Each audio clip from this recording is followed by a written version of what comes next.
संगत जी ਆਪਾਂ ਜਿਹੜੇ ਹੈਗੇ ਆ ਆਨੰਦ ਸਾਹਿਬ ਜਿਹੜੀ ਬਾਣੀ ਹੈਗੀ ਆ ਇਹ ਬਾਣੀ ਲੈ ਰਹੇ ਸੀਗਾ ਆਪਾਂ ਇਸ ਦੇ 17 ਅੰਕ ਕਰ ਲਏ ਸੀਗੇ ਪਹਿਲੋਂ ਪਹਿਲੀ ਤਰੀਕ ਤੋਂ ਪਹਿਲੋਂ 31 ਤਰੀਕ ਤੱਕ ਪਿਛਲੇ ਮਹੀਨੇ ਜਿਹੜਾ ਹੈਗਾ ਤੇ ਉਸ ਤੋਂ ਬਾਅਦ ਜਿਹੜਾ ਹੈਗਾ ਆਪਣੇ 30 ਤਰੀਕ ਸੀ 30 ਸੀਗੀ ਸ਼ਾਇਦ 30 ਤਰੀਕ ਤੱਕ। ਉਸ ਤੋਂ ਬਾਅਦ ਪਹਿਲੀ ਨੂੰ ਆਪਾਂ ਨੇ ਸ਼ੁਰੂ ਕੀਤੀ ਸੀਗੀ ਆਪਾਂ ਨੇ ਇਹ ਗੁਰੂ ਅਰਜਨ ਦੇਵ ਜੀ ਦੀ ਬਾਣੀ ਜਿਹੜੀ ਹੈਗੀ ਆ ਥਿੱਤੀ ਤੇ ਉਹ ਜਿਹੜੀ ਕੱਲ ਪੂਰੀ ਹੋਈ ਆ। ਉਸ ਤੋਂ ਬਾਅਦ ਫਿਰ ਜਿਹੜੀ ਹੈਗੀ ਆ ਅੱਜ ਆਪਾਂ ਜਿਹੜੇ ਹੈਗੇ ਆ ਵਾਪਸ ਆਨੰਦ ਸਾਹਿਬ 18ਵਾਂ ਜਿਹੜਾ ਹੈਗਾ ਉਹਦਾ ਅੰਕ ਜਿਹੜਾ ਹੈਗਾ 919 ਅੰਕ ਦੇ ਉੱਤੇ ਹੈਗਾ ਕਰਮੀ ਸਹਿਜ ਨਾ ਉਪਜੈ ਵਿਣ ਸਹਿਜੇ ਸਹਿਸਾ ਨਾ ਜਾਏ। ਇੱਥੋਂ ਆਪਾਂ ਗਿਆਨ ਸ਼ੁਰੂ ਕਰ ਰਹੇ ਹਾਂ ਜੀ। ਕਰਮੀ ਸਹਿਜ ਨਾ ਉਪਜੈ ਵਿਣ ਸਹਿਜੇ ਸਹਿਸਾ ਨਾ ਜਾਏ। ਤੀਸਰੀ ਪਾਤਸ਼ਾਹੀ ਜਿਹੜੀ ਆਪਾਂ ਨੂੰ ਗਿਆਨ ਦੇ ਰਹੀ ਹੈ ਕਿ ਕਰਮਾਂ ਦੇ ਨਾਲ ਸਹਿਜ ਅਵਸਥਾ ਨਹੀਂ ਲੱਭਦੀ ਪਾਈ। ਕਰਮੀ ਸਹਿਜ ਨਾ ਉਪਜੈ ਉਪਜਦੀ ਨਹੀਂ ਆ ਔਰ ਵਿਣ ਸਹਿਜੈ ਸਹਿਸਾ ਨਾ ਜਾਏ। ਔਰ ਸਹਿਸਾ ਸਹਿਮ ਜਿਹੜਾ ਹੈਗਾ ਇਹ ਜਿਹੜਾ ਹੈਗਾ ਸੋਚ ਜਿਹੜੀ ਹੈਗੀ ਆ ਸਹਿਮ ਜਿਹੜਾ ਇਨਸਾਨ ਦੇ ਅੰਦਰ ਜਿਹੜਾ ਹੈਗਾ ਝੋਰਾ ਸੰਸਾ ਇਹ ਜਿਹੜਾ ਹੈਗਾ ਇਹ ਜਾਂਦਾ ਨਹੀਂ ਆ। ਕਰਮੀ ਸਹਿਜ ਨਾ ਉਪਜੇ ਵਿਣ ਸਹਿਜੇ ਸਹਿਸਾ ਨਾ ਜਾਏ। ਸਹਿਮ ਜਿਹੜਾ ਹੈਗਾ ਉਹਦਾ ਜਾਂਦਾ ਨਹੀਂ ਇਨਸਾਨ ਦਾ ਜਿਹੜਾ ਹੈਗਾ ਜਦ ਤੱਕ ਸਹਿਜ ਅਵਸਥਾ ਨਹੀਂ ਆਉਂਦੀ ਉਹਦੇ ਅੰਦਰ। ਔਰ ਨਹਿ ਜਾਏ ਸਹਿਸਾ ਕਿਤੈ ਸੰਜਮ ਰਹੇ ਕਰਮ ਕਮਾਏ। ਔਰ ਸਹਿਸਾ ਜਿਹੜਾ ਹੈਗਾ ਜਿੰਨੇ ਮਰਜ਼ੀ ਸੰਜਮ ਕਰ ਲੇ ਜੋ ਮਰਜ਼ੀ ਕਰਮ ਕਰ ਲੇ ਮਹਾਰਾਜ ਕਹਿੰਦੇ ਕਰਮਾਂ ਦੇ ਨਾਲ ਸਹਿਸਾ ਜਾਣਾ ਨਹੀਂ ਆ ਭਾਈ।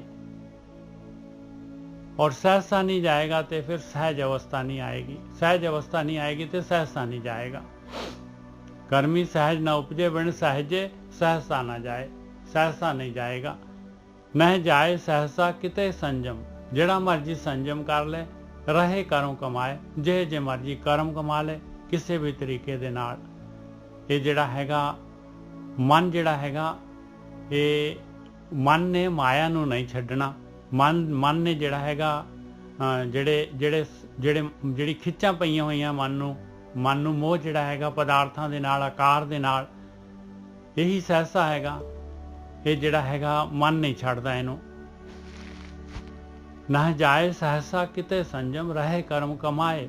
ਸਹਿਸੇ ਜਿਉ ਮਲੀਨ ਹੈ ਕਿਤ ਸੰਜਮੇ ਧੋਤਾ ਜਾਏ। ਔਰ ਇਹ ਸਹਿਸੇ ਦੇ ਨਾਲ ਹੀ ਜਿਉ ਜਿਹੜਾ ਹੈਗਾ ਆਪਾਂ ਇਹ ਮਲੀਨ ਹੈ ਅਵਗੁਣ ਹੈਗੇ ਮਲੀਨਤਾ ਹੈਗੀ ਕਾਲਕ ਹੈਗੀ ਆ। ਇਹ ਜਿਹੜਾ ਹੈਗਾ ਧੋਖੇ ਦੇ ਨਾਲ ਟਰੈਪ ਦੇ ਵਿੱਚ ਜਿਹੜਾ ਮਾਇਆ ਦੇ ਵਿੱਚ ਜਿਹੜਾ ਹੈਗਾ ਇਨਸਾਨ ਫਸਿਆ ਰਹਿੰਦਾ ਹੈ। ਸਹਿਸੇ ਜਿਉ ਮਲੀਨ ਹੈ ਕਿਤ ਸੰਜਮੇ ਧੋਤਾ ਜਾਏ। ਫਿਰ ਕਹਿੰਦੇ ਜੇ ਕਰਮਾਂ ਦੇ ਨਾਲ ਨਹੀਂ ਜਾਣਾ ਤੇ ਫਿਰ ਕਿਸ ਤਰੀਕੇ ਦੇ ਨਾਲ ਕੀ ਸੰਜਮ ਕਰੀਏ ਜਿਹੜਾ ਇਹਦਾ ਇਲਾਜ ਕੀ ਹੈਗਾ ਕਿਸ ਤਰੀਕੇ ਦੇ ਨਾਲ ਜਿਹੜਾ ਹੈਗਾ ਇਹ ਜੀਓ ਜਿਹੜਾ ਹੈਗਾ ਇਹ ਜਿਹੜਾ ਹੈਗਾ ਪਵਿੱਤਰ ਹੋਏਗਾ ਕਿਹੜਾ ਸੰਜਮ ਕਰਨਾ ਪਊਗਾ। ਫਿਰ ਮਨ ਧੋਵੋ ਸ਼ਬਦੇ ਲਾਗੋ ਹਰਸ਼ ਰਹੋ ਚਿੱਤ ਲਾਏ। ਕਹਿੰਦੇ ਆਹ ਕੰਮ ਕਰਨਾ ਪਊਗਾ ਭਾਈ ਮਨ ਨੂੰ ਧੋਣਾ ਪੈਣਾ ਹੈ। ਬਾਹਰਲੇ ਜਿਹੜੇ ਹੈਗੇ ਜੇ ਮਰਜ਼ੀ ਕਰਮ ਕਾਂਡ ਜੇ ਮਰਜ਼ੀ ਸੰਜਮ ਮਨ ਨੂੰ ਜਿਸ ਤਰ੍ਹਾਂ ਮਰਜ਼ੀ ਜਿਹੜਾ ਹੈਗਾ ਆਪਾਂ ਆਪਣੀਆਂ ਇੰਦਰੀਆਂ ਨੂੰ ਰੋਕਣ ਦੀ ਕੋਸ਼ਿਸ਼ ਕਰੀਏ ਇੰਦਰੀਆਂ ਦੇ ਥਰੂ ਮਨ ਜਿਹੜਾ ਹੈਗਾ ਫਿਰ ਬਾਰ-ਬਾਰ ਮਨ ਜਿਹੜਾ ਹੈਗਾ ਉਸੇ ਰਸਾਂ ਕਸਾਂ ਦੇ ਵਿੱਚ ਜਿਹੜਾ ਹੈਗਾ ਫਿਰ ਜਿਹੜਾ ਹੈਗਾ ਵਾਪਸ ਜਿਹੜਾ ਹੈਗਾ ਇਹਨੂੰ ਇਹ ਛੱਡਦਾ ਨਹੀਂ ਹੈ ਵਾਪਸ ਉਸੇ ਪਾਸੇ ਤੁਰ ਪੈਂਦਾ। ਮਹਾਰਾਜ ਕਹਿੰਦੇ ਮਨ ਨੂੰ ਧੋਣਾ ਪੈਣਾ ਹੈ। ਮਨ ਧੋਵੋ ਸ਼ਬਦੇ ਲਾਗੋ ਸ਼ਬਦ ਦੇ ਨਾਲ ਲੱਗਣਾ ਪਊਗਾ। ਹਰ ਸਿਉ ਰਹੋ ਚਿਤ ਲਾਏ। ਮਹਾਰਾਜ ਜੀ ਮੈਂ ਤਾਂ ਸ਼ਬਦ ਦੇ ਨਾਲ ਬਹੁਤ ਲੱਗਿਆ ਪਿਆ। ਮੈਂ ਤਾਂ ਜਿਹੜਾ ਹੈਗਾ ਦੇਖੋ ਕਿੰਨਾ ਬਾਣੀ ਪੜ੍ਹਦੇ ਹਾਂ ਕਿੰਨਾ ਵਿਚਾਰ ਕਰਦੇ ਹਾਂ ਅਸੀਂ ਕਿੰਨਾ ਜਿਹੜਾ ਹੈਗਾ ਇਹਦੇ ਨਾਲ ਜਿਹੜਾ ਹੈਗਾ ਅਸੀਂ ਜਿਹੜਾ ਹੈਗਾ ਇਹ ਸਾਰਾ ਜਿਹੜਾ ਹੈਗਾ ਆਪ ਵੀ ਕਰਦੇ ਹਾਂ ਦੂਸਰਿਆਂ ਨੂੰ ਵੀ ਸੁਣਾਉਂਦੇ ਹਾਂ। ਫਿਰ ਜਿਹੜਾ ਹੈਗਾ ਕਿਉਂ ਨਹੀਂ ਜਿਹੜਾ ਹੈਗਾ ਇਹ ਸਾਡਾ ਸਹਿਸਾ ਕਿਉਂ ਨਹੀਂ ਜਾਂਦਾ ਕਿ ਅਸੀਂ ਸ਼ਬਦ ਦੇ ਨਾਲ ਨਹੀਂ ਲੱਗੇ ਹੋਏ। ਹਾਂ ਬਾਈ ਸ਼ਬਦ ਦੇ ਨਾਲ ਤੁਸੀਂ ਜਿਹੜੇ ਹੈਗੇ ਆ ਇਹ ਸ਼ਬਦ ਜਿਹੜੇ ਹੈਗੇ ਇਹ 3 ਗੁਣਾਂ ਦੇ ਵਿੱਚ ਹੈਗੇ। ਇਹ ਸ਼ਬਦ ਇਹ ਬਾਣੀ ਜਿਹੜੀ ਹੈਗੀ ਬ੍ਰਹਮ ਬਾਣੀ 3 ਗੁਣਾਂ ਦੇ ਵਿੱਚ ਹੈਗੀ ਆ। ਤੁਸੀਂ ਉਸ ਸ਼ਬਦ ਦੇ ਨਾਲ ਨਹੀਂ ਲੱਗੇ ਜਿਹੜਾ ਸ਼ਬਦ ਜਿਹੜਾ ਹੈਗਾ ਉਹ ਅੰਦਰ ਪ੍ਰਗਟ ਹੋਣਾ ਹੈ। ਜਿਹੜਾ 3 ਗੁਣਾਂ ਦੇ ਵਿੱਚ ਨਹੀਂ ਹੈਗਾ ਸ਼ਬਦ, ਜਿਹੜਾ ਸ਼ਬਦ ਜਿਹੜਾ ਹੈਗਾ ਉਹ ਆਪਾਂ ਨੇ ਜਿਹੜਾ ਹੈਗਾ ਧਿਆਨ ਸਿਮਰਨ ਦੇ ਨਾਲ ਜਿਹੜਾ ਹੈਗਾ ਜਿਹੜਾ ਸ਼ਬਦ ਅੰਦਰ ਆਟੋਮੈਟਿਕਲੀ ਆਪਣੇ ਆਪ ਪ੍ਰਗਟ ਹੋਣਾ ਹੈ, ਉਸ ਦੇ ਨਾਲ ਨਹੀਂ ਲੱਗੇ। ਮਨ ਧੋਵੋ ਸ਼ਬਦੇ ਲਾਗੋ, ਹਰਸਿਓ ਰਹੋ ਚਿੱਤ ਲਾਏ। ਚਿੱਤ ਜਿਹੜਾ ਹੈਗਾ ਆਪਣਾ, ਆਪਾਂ ਚਿੱਤ ਨੂੰ ਨਹੀਂ ਫੜਦੇ, ਚਿੱਤ ਜਿਹੜਾ ਪਰਮੇਸ਼ਰ ਦੇ ਨਾਲ ਨਹੀਂ ਲੱਗਿਆ। ਮਨ ਧੋਵੋ ਸ਼ਬਦੇ ਲਾਗੋ, ਹਰਸਿਓ ਰਹੋ ਚਿੱਤ ਲਾਏ। ਕਹੇ ਨਾਨਕ ਗੁਰ ਪ੍ਰਸਾਦੀ ਸਹਿਜ ਉਪਜੈ, ਇਹ ਸਹਿਸਾ ਇਵ ਜਾਏ। ਕਹਿੰਦੇ ਸਹਿਜ ਜਿਹੜਾ ਹੈਗਾ ਗੁਰੂ ਦੇ ਪ੍ਰਸਾਦ ਦੇ ਨਾਲ ਸਹਿਜ ਅਵਸਥਾ ਪੈਦਾ ਹੋਣੀ ਹੈ ਤੇਰੇ ਅੰਦਰ। ਔਰ ਸਹਿਜ ਗੁਰੂ ਦਾ ਪ੍ਰਸਾਦ ਕੀ ਹੈ? ਗੁਰੂ ਦਾ ਪ੍ਰਸਾਦ ਹੈਗਾ ਸ਼ਬਦ ਅਭਿਆਸ। ਸ਼ਬਦ ਦੇ ਨਾਲ ਜਿਹੜਾ ਹੈਗਾ ਧਿਆਨ ਸਿਮਰਨ, ਉਹਦੇ ਨਾਲ ਸਹਿਜ ਅਵਸਥਾ ਪੈਦਾ ਹੋਏਗੀ। ਕਹੇ ਨਾਨਕ ਗੁਰ ਪ੍ਰਸਾਦੀ ਸਹਿਜ ਉਪਜੈ, ਇਹ ਸਹਿਸਾ ਇਵ ਜਾਏ। ਇਸ ਤਰੀਕੇ ਦੇ ਨਾਲ ਜਿਹੜਾ ਹੈਗਾ ਇਹ ਸਹਿਮ ਜਿਹੜਾ ਹੈਗਾ ਦੂਰ ਹੋ ਸਕਦਾ ਹੈ। ਇਹ ਜੀ ਕਰਮੀ ਸਹਿਜ ਨਾ ਉਪਜੈ, ਵਿਣ ਸਹਿਜੇ ਸਹਿਸਾ ਨਾ ਜਾਏ। ਇਹ ਕਰਮਾਂ ਦੇ ਨਾਲ, ਕਰਮ ਕਾਂਡ ਦੇ ਨਾਲ, ਬਾਹਰੀ ਰਹਿਤ ਮਰਿਆਦਾ ਦੇ ਨਾਲ ਜਿਹੜਾ ਹੈਗਾ ਇਹ ਸਹਿਜ ਅਵਸਥਾ ਨਹੀਂ ਪੈਦਾ ਹੁੰਦੀ ਔਰ ਇਹ ਸਹਿਸਾ ਨਹੀਂ ਜਾਂਦਾ। ਸਹਿਸੇ ਨਾ ਜਾਏ ਸਹਿਸਾ, ਕਿਤੇ ਸੰਜਮ ਰਹੇ ਕਰਮ ਕਮਾਏ। ਕਹਿੰਦੇ ਕਿੰਨੇ ਮਰਜ਼ੀ ਸੰਜਮ ਕਰ ਲੈ, ਕਰਕੇ ਦੇਖ ਲੈ, ਕਮਾ ਕੇ ਰਹਿ ਗਏ, ਥੱਕ ਗਏ, ਨਹੀਂ, ਇਹ ਸਹਿਸਾ ਨਹੀਂ ਜਾਂਦਾ। ਹਾਂਜੀ ਵੀਰ ਜੀ।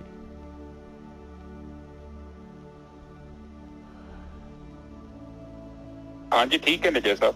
ਹਾਂਜੀ ਬਹੁਤ ਵਧੀਆ ਗੁਰੂ ਜੀ ਸਾਨੂੰ ਸਮਝਾਉਣਾ ਕਰ ਰਹੇ ਨੇ। ਕਹਿ ਰਹੇ ਨੇ ਕਿ ਕੁਝ ਐਸੀ ਚੀਜ਼ ਵੱਲ ਸਾਨੂੰ ਇਸ਼ਾਰਾ ਕਰ ਰਹੇ ਨੇ ਜਿੱਦਾਂ ਕਿਤੇ ਭਰਮ ਤੋਂ ਸਾਨੂੰ ਮੁਕਤ ਕਰਨਾ ਚਾਹੁੰਦੇ ਨੇ।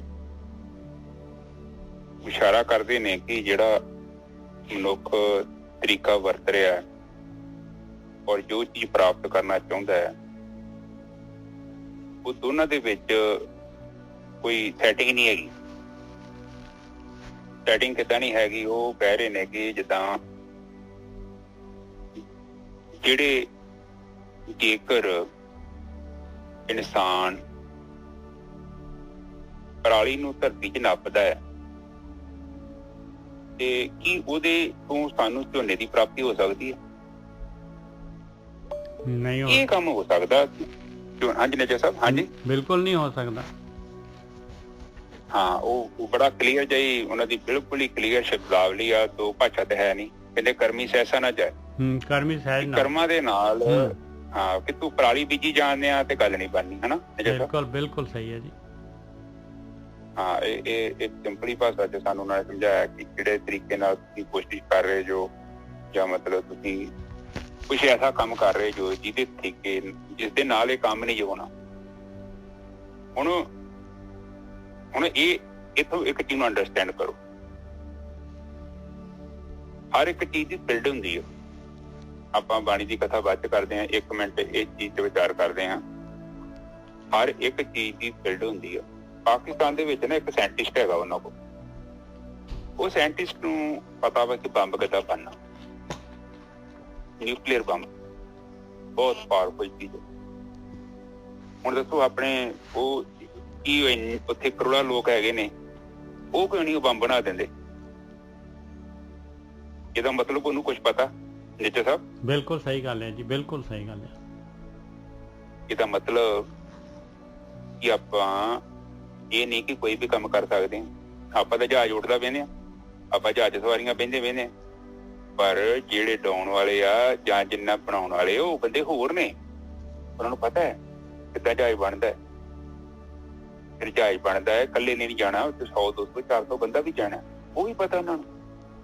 ਪਰ ਉਹ ਬੰਦਿਆਂ ਨੂੰ ਦਿਖਦੇ ਨਹੀਂ, ਪਰ ਉਹ ਬੰਦੇ ਹੈਗੇ ਆ ਧਰਤੀ ਤੇ। ਇਹ ਡਾਉਣ ਵਾਲੇ ਤੇ ਪਾਇਲਟ ਨੇ, ਇਹ ਤੇ ਕੇਵਲ ਮਸ਼ੀਨ ਨੂੰ ਯੂਜ਼ ਕਰ ਰਹੇ ਨੇ, ਪਰ ਬਣਾਉਣ ਵਾਲੇ ਕੁਝ ਹੋਰ ਨੇ। ਜਿੱਦਾਂ ਸਾਇੰਟਿਸਟ ਉੱਤੇ ਬੈਠਾ, ਉਹਦਾ ਕਹਿੰਦੇ ਸਾਇੰਟਿਸਟ ਨਿੱਜਰ ਸਾਹਿਬ ਕਹਿੰਦੇ ਉੱਥੋਂ ਬਾਹਰ ਨਹੀਂ ਨਿਕਲ ਸਕਦਾ। ਉਹ ਬੜਾ ਵੱਡਾ ਘਰ ਦਿੱਤਾ ਵਿੱਚ ਗਾਰਡਨ ਗੁੱਡਨ A to Z ਹੋਏਗਾ ਸਭ ਕੁਝ, ਪਰ ਉੱਥੋਂ ਬਾਹਰ ਨਹੀਂ ਨਿਕਲ ਸਕਦਾ। ਉਹ ਡਰਦੇ ਆ ਕਿ ਸਾਡਾ ਇਹ ਫਾਰਮੂਲਾ ਬਾਹਰ ਵੇਚ ਨਾ ਦੇਵੇ ਕਿਸੇ ਦੇਸ਼ ਨੂੰ। ਠੀਕ ਹੈ, ਤੇ ਇਹਦਾ ਮਤਲਬ ਬੇਸ਼ੱਕ ਸਾਨੂੰ उस चीज का पता है, फिर भी वो चीज आ, वो शक्ति आ जो पैदा होंदी आ, जो एडा बड़ा विस्फोट होंदा है, वो सारे बंदियां नूं नहीं पता। सारे पाकिस्तान च एक बंदा हो जिन्हों पता, जिदा अपने देश की ना अब्दुल कलाम जी, वो बाद चो अपने दूजे नूं दे गए गल वखरी, अब्दुल कलाम जी नूं पता सी पावरफुल जी। तो कहने तो भाव है कि कुछ बंदे धरती दे स्पैशल हुंदे ने, क्योंकि परमात्मा ने शक्ति ये नहीं कि सारे नूं दे देनी है जैसा, वो तो बहुत डेंजर हो जू। राइट, ਇਹਦਾ मतलब यह है कि बहुत घट लोग ने जिन्होंने वो चीज़ का पता, क्योंकि वो शक्ति बहुत वड्डी। इसे ही तरह जिहड़ा धर्म है, हुण धर्म दे विच भी देखो बड़ी दुनिया, ये ते गुरु जी सन जदों वेख लो हरगोबिंद साहब जी के टाइम से उदों किन्ने पीड़े डाते ही लोगों ने, सारे कहते बाबे है, हजे भी है, तुसीं जाके वेख लो।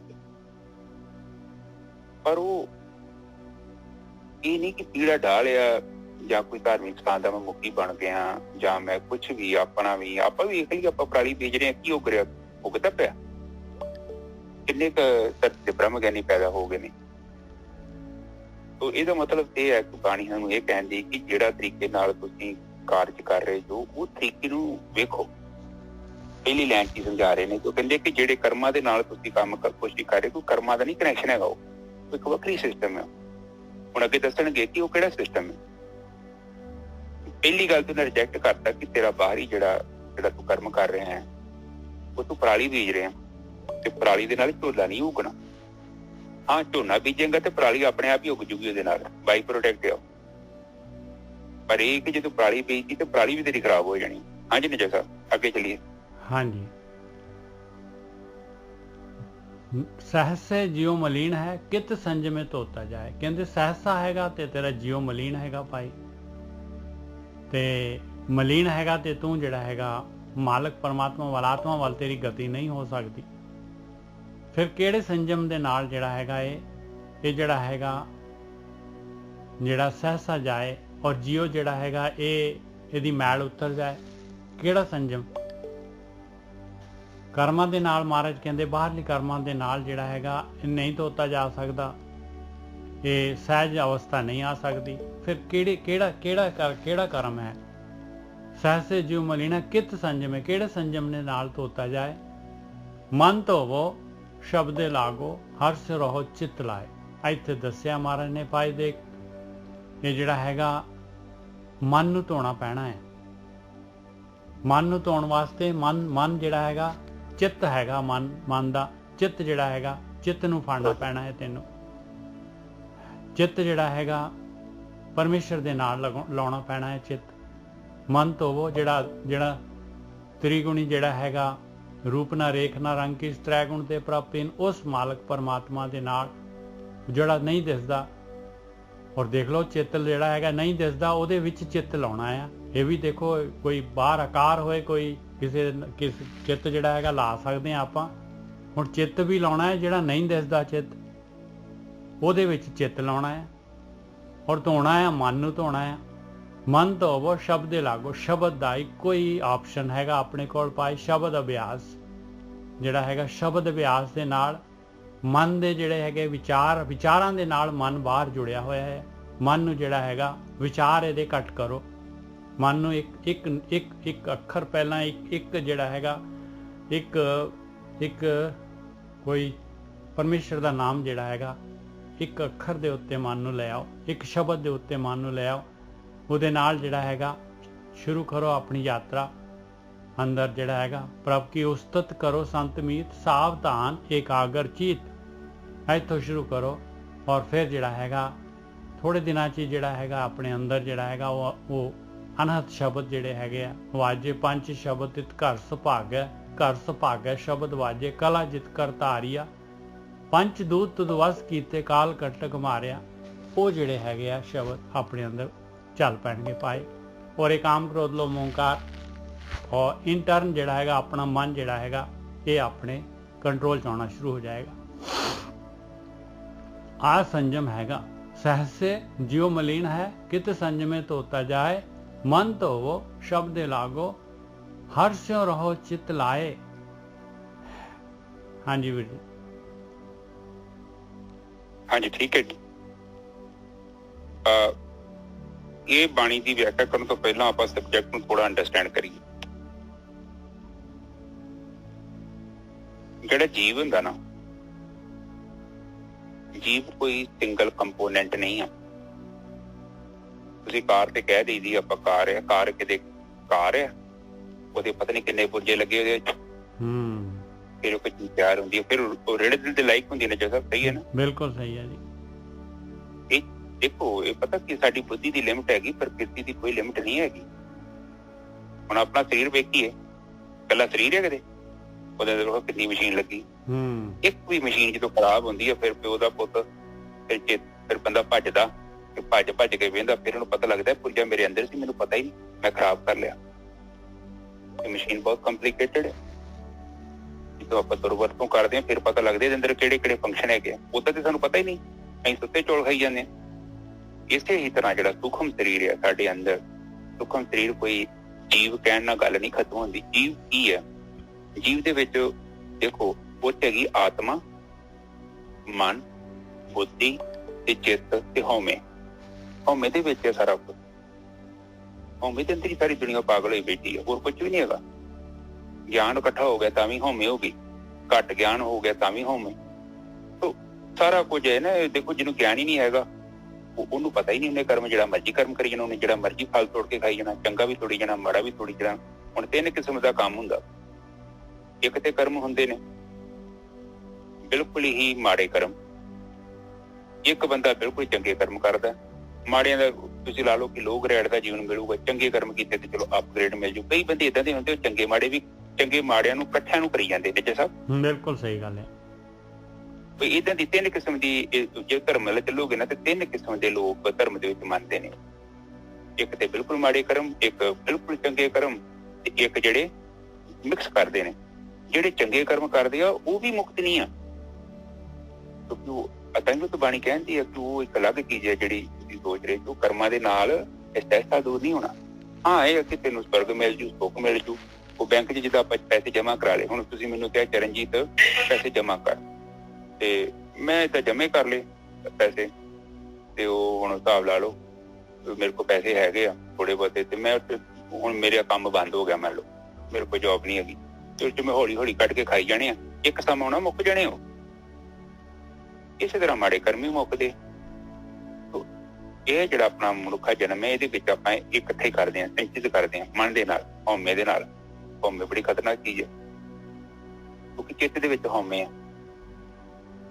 ਜਦੋਂ ਆਪਾਂ ਕੋਈ ਕੰਮ ਕਰਦੇ ਹਾਂ ਨਾ, ਹੁਣ ਆਪਾਂ ਨੂੰ ਤੁਸੀਂ ਦੇਖੋ ਨਾ, ਆਪਾਂ ਨੂੰ ਕੋਈ ਬੰਦਾ ਜਦੋਂ ਸਲਾਹ ਵੀ ਦਿੰਦਾ ਹੈ, ਚੰਗੀ ਦਿੰਦਾ ਜਾਂ ਮਾੜੀ ਦਿੰਦਾ, ਅੰਦਰ ਇੱਕ ਵੇਖੋ ਇੱਕ ਸ਼ਕਤੀ ਨਹੀਂ ਆਪਣੇ ਅੰਦਰ ਪੈਦਾ ਹੁੰਦੀ। ਤੁਹਾਡੀ ਕਾਰ ਹੈ ਨਾ, ਤੁਸੀਂ ਤੁਹਾਡੀ ਕਾਰ ਦੇ ਲਾਗੇ ਕਿਸੇ ਨੇ ਕਾਰ ਕੱਢੀ, ਜਾਂ ਤੁਹਾਡੇ ਘਰ ਦੇ ਲਾਗੇ ਕਿਸੇ ਵੱਡਾ ਘਰ ਬਣਾਇਆ, ਵੇਖੋ ਤੁਹਾਡੇ ਅੰਦਰ ਕੋਈ ਇੱਕ ਹਲਚਲ ਜੀ ਪੈਦਾ ਹੋ ਜਾਣੀ, ਇੱਕ ਤੁਹਾਨੂੰ ਇਨਫੀਰੀਅਰਿਟੀ ਜੀ ਲੱਗਣੀ ਹੈ। ਉਹ ਹਉਮੈ। ਕਿਸੇ ਨੇ ਮਾੜੀ ਜੀ ਗੱਲ ਉੱਚੀ ਕਰਤੀ, ਕੋਈ ਤੁਹਾਡੇ ਕੋਲ ਇੰਟੈਲੀਜੈਂਟ ਬੰਦਾ ਮਿਲ ਗਿਆ, ਉੱਥੇ ਵੀ ਪੈਦਾ ਹੋ ਜਾਂਦੀ, ਪਰ ਉਹਦੇ ਨਾਲ ਕੋਈ ਫਰਕ ਨਹੀਂ ਪੈਂਦਾ। ਜੇ ਤੁਸੀਂ ਸਹਿਜ ਅਵਸਥਾ 'ਚ ਜਾਓਗੇ ਤੇ ਸ਼ਾਂਤ ਹੋ ਜਾਣਾ। ਇਹ ਕੋਈ ਤਾਂ ਮੈਟਰ ਨਹੀਂ ਕਰਦਾ ਕਿ ਉਹ ਵੱਡਾ ਮਰਜ਼ੀ ਮਹਿਲ ਹੋਵੇ। ਜਿਹੜੀ ਸੰਤੁਸ਼ਟੀ ਤੁਹਾਡੇ ਕੋਲ ਇੱਕ ਅਲੱਗ ਚੀਜ਼ ਹੈ। ਸਹਿਸਾ ਦੂਰ ਹੋ ਗਿਆ, ਭਰਮ ਦੂਰ ਹੋ ਗਿਆ। ਹੁਣ ਇੱਕ ਚੀਜ਼ ਨੂੰ ਆਪਾਂ ਅੰਡਰਸਟੈਂਡ ਕਰਦੇ ਹਾਂ। ਸਧਾਰਨ ਤੌਰ ਤੇ ਡਰ ਕਿੱਥੋਂ ਲੱਗਦਾ? ਡਰ ਲੱਗਦਾ ਵਾ ਹਨੇਰੇ ਤੋਂ। ਜਦੋਂ ਆਪਾਂ ਹਨੇਰੇ 'ਚ ਜਾਂਦੇ ਹਾਂ, ਨਿੱਜੇ ਸਭ ਹਨੇਰੇ ਤੋਂ ਡਰਦੇ ਨਾ ਆਪਾਂ ਸਾਰੇ। ਬਿਲਕੁਲ। ਕਿਤੇ ਜਾਨਵਰ ਨਾ ਹੋਵੇ, ਸੱਪ ਹੀ ਨਾ ਹੋਵੇ, ਕੋਈ ਕੁੱਤਾ ਹੀ ਨਾ ਹੋਵੇ, ਕੋਈ ਸ਼ੇਰ ਹੀ ਨਾ ਹੋਵੇ, ਹਨਾ, ਆਪਾਂ ਡਰਦੇ ਤੇ ਕੋਈ ਮਗਰਮੱਛ ਵੀ ਹੋ ਸਕਦਾ ਹਨੇਰੇ ਕਰਕੇ। ਬਿਲਕੁਲ। ਬਾਣੀ ਆਪਾਂ ਨੂੰ ਉੱਥੇ ਸਮਝਾਉਣ, ਉੱਥੇ ਲੈ ਕੇ ਜਾ ਰਹੀ ਆਪਾਂ ਉਹਨਾਂ ਨੂੰ। ਉਸ ਹਨੇਰੇ ਤੋਂ ਜਿਹੜਾ ਡਰ ਪੈਦਾ ਹੋ ਰਿਹਾ, ਉਹਨੂੰ ਖਤਮ ਕਰਨ ਦਾ ਇੱਕ ਤਰੀਕਾ ਹੈਗਾ, ਲਾਈਟ, ਪ੍ਰਕਾਸ਼। ਪ੍ਰਕਾਸ਼ ਦਾ ਮਤਲਬ ਕੀ? ਹੁਣ ਸੂਰਜ ਚੜ ਗਿਆ ਫਿਰ ਕੋਈ ਨਹੀਂ ਡਰਦੇ ਆਪਾਂ। ਉਹ ਝਾੜੀਆਂ ਪਤਾ ਲੱਗ ਗਿਆ, ਝਾੜੀਆਂ ਮਾਇਰੇ ਸ਼ਰੀ ਹੈਗਾ। ਸਹੀ ਹੈ ਨੇਜਰ ਸਾਹਿਬ? ਬਿਲਕੁਲ ਸਹੀ ਹੈ ਜੀ। ਇਹਦਾ ਮਤਲਬ ਇਹ ਹਨੇਰੇ ਨੂੰ ਤੇ ਕੁਝ ਨਹੀਂ ਕੀਤਾ ਜਾ ਸਕਦਾ। ਸਿਚੁਏਸ਼ਨ ਹੋ ਰਹੀ ਆ, ਪਰ ਆਪਾਂ ਲਾਈਟ ਜਗਾਤੀ। ਹੁਣ ਆਪਣਾ ਘਰਾਂ 'ਚ ਮਤਲਬ ਕਮਰੇ 'ਚ ਜਾ ਰਹੇ, ਹਨੇਰਾ ਕਮਰਾ, ਆਪਾਂ ਡਰਦੇ ਹਾਂ ਕਿਤੇ ਜਾਨਵਰ ਜਨੂਨ ਨਾ ਹੋਵੇ, ਪਰ ਜਦੋਂ ਲਾਈਟ ਜਗਾਈ ਦੀ ਆ ਫਿਰ ਨਹੀਂ ਨਾ ਡਰ ਲੱਗਦਾ ਆਪਾਂ ਨੂੰ, ਕਿਉਂਕਿ ਜਿਹੜਾ ਕਾਰਨ ਸੀ, ਜਿਹਦੇ ਕਾਰਨ ਕਰਕੇ ਸੀ, ਉਹ ਆਪਾਂ ਕੀ ਦੂਰ ਕਰਤੀ।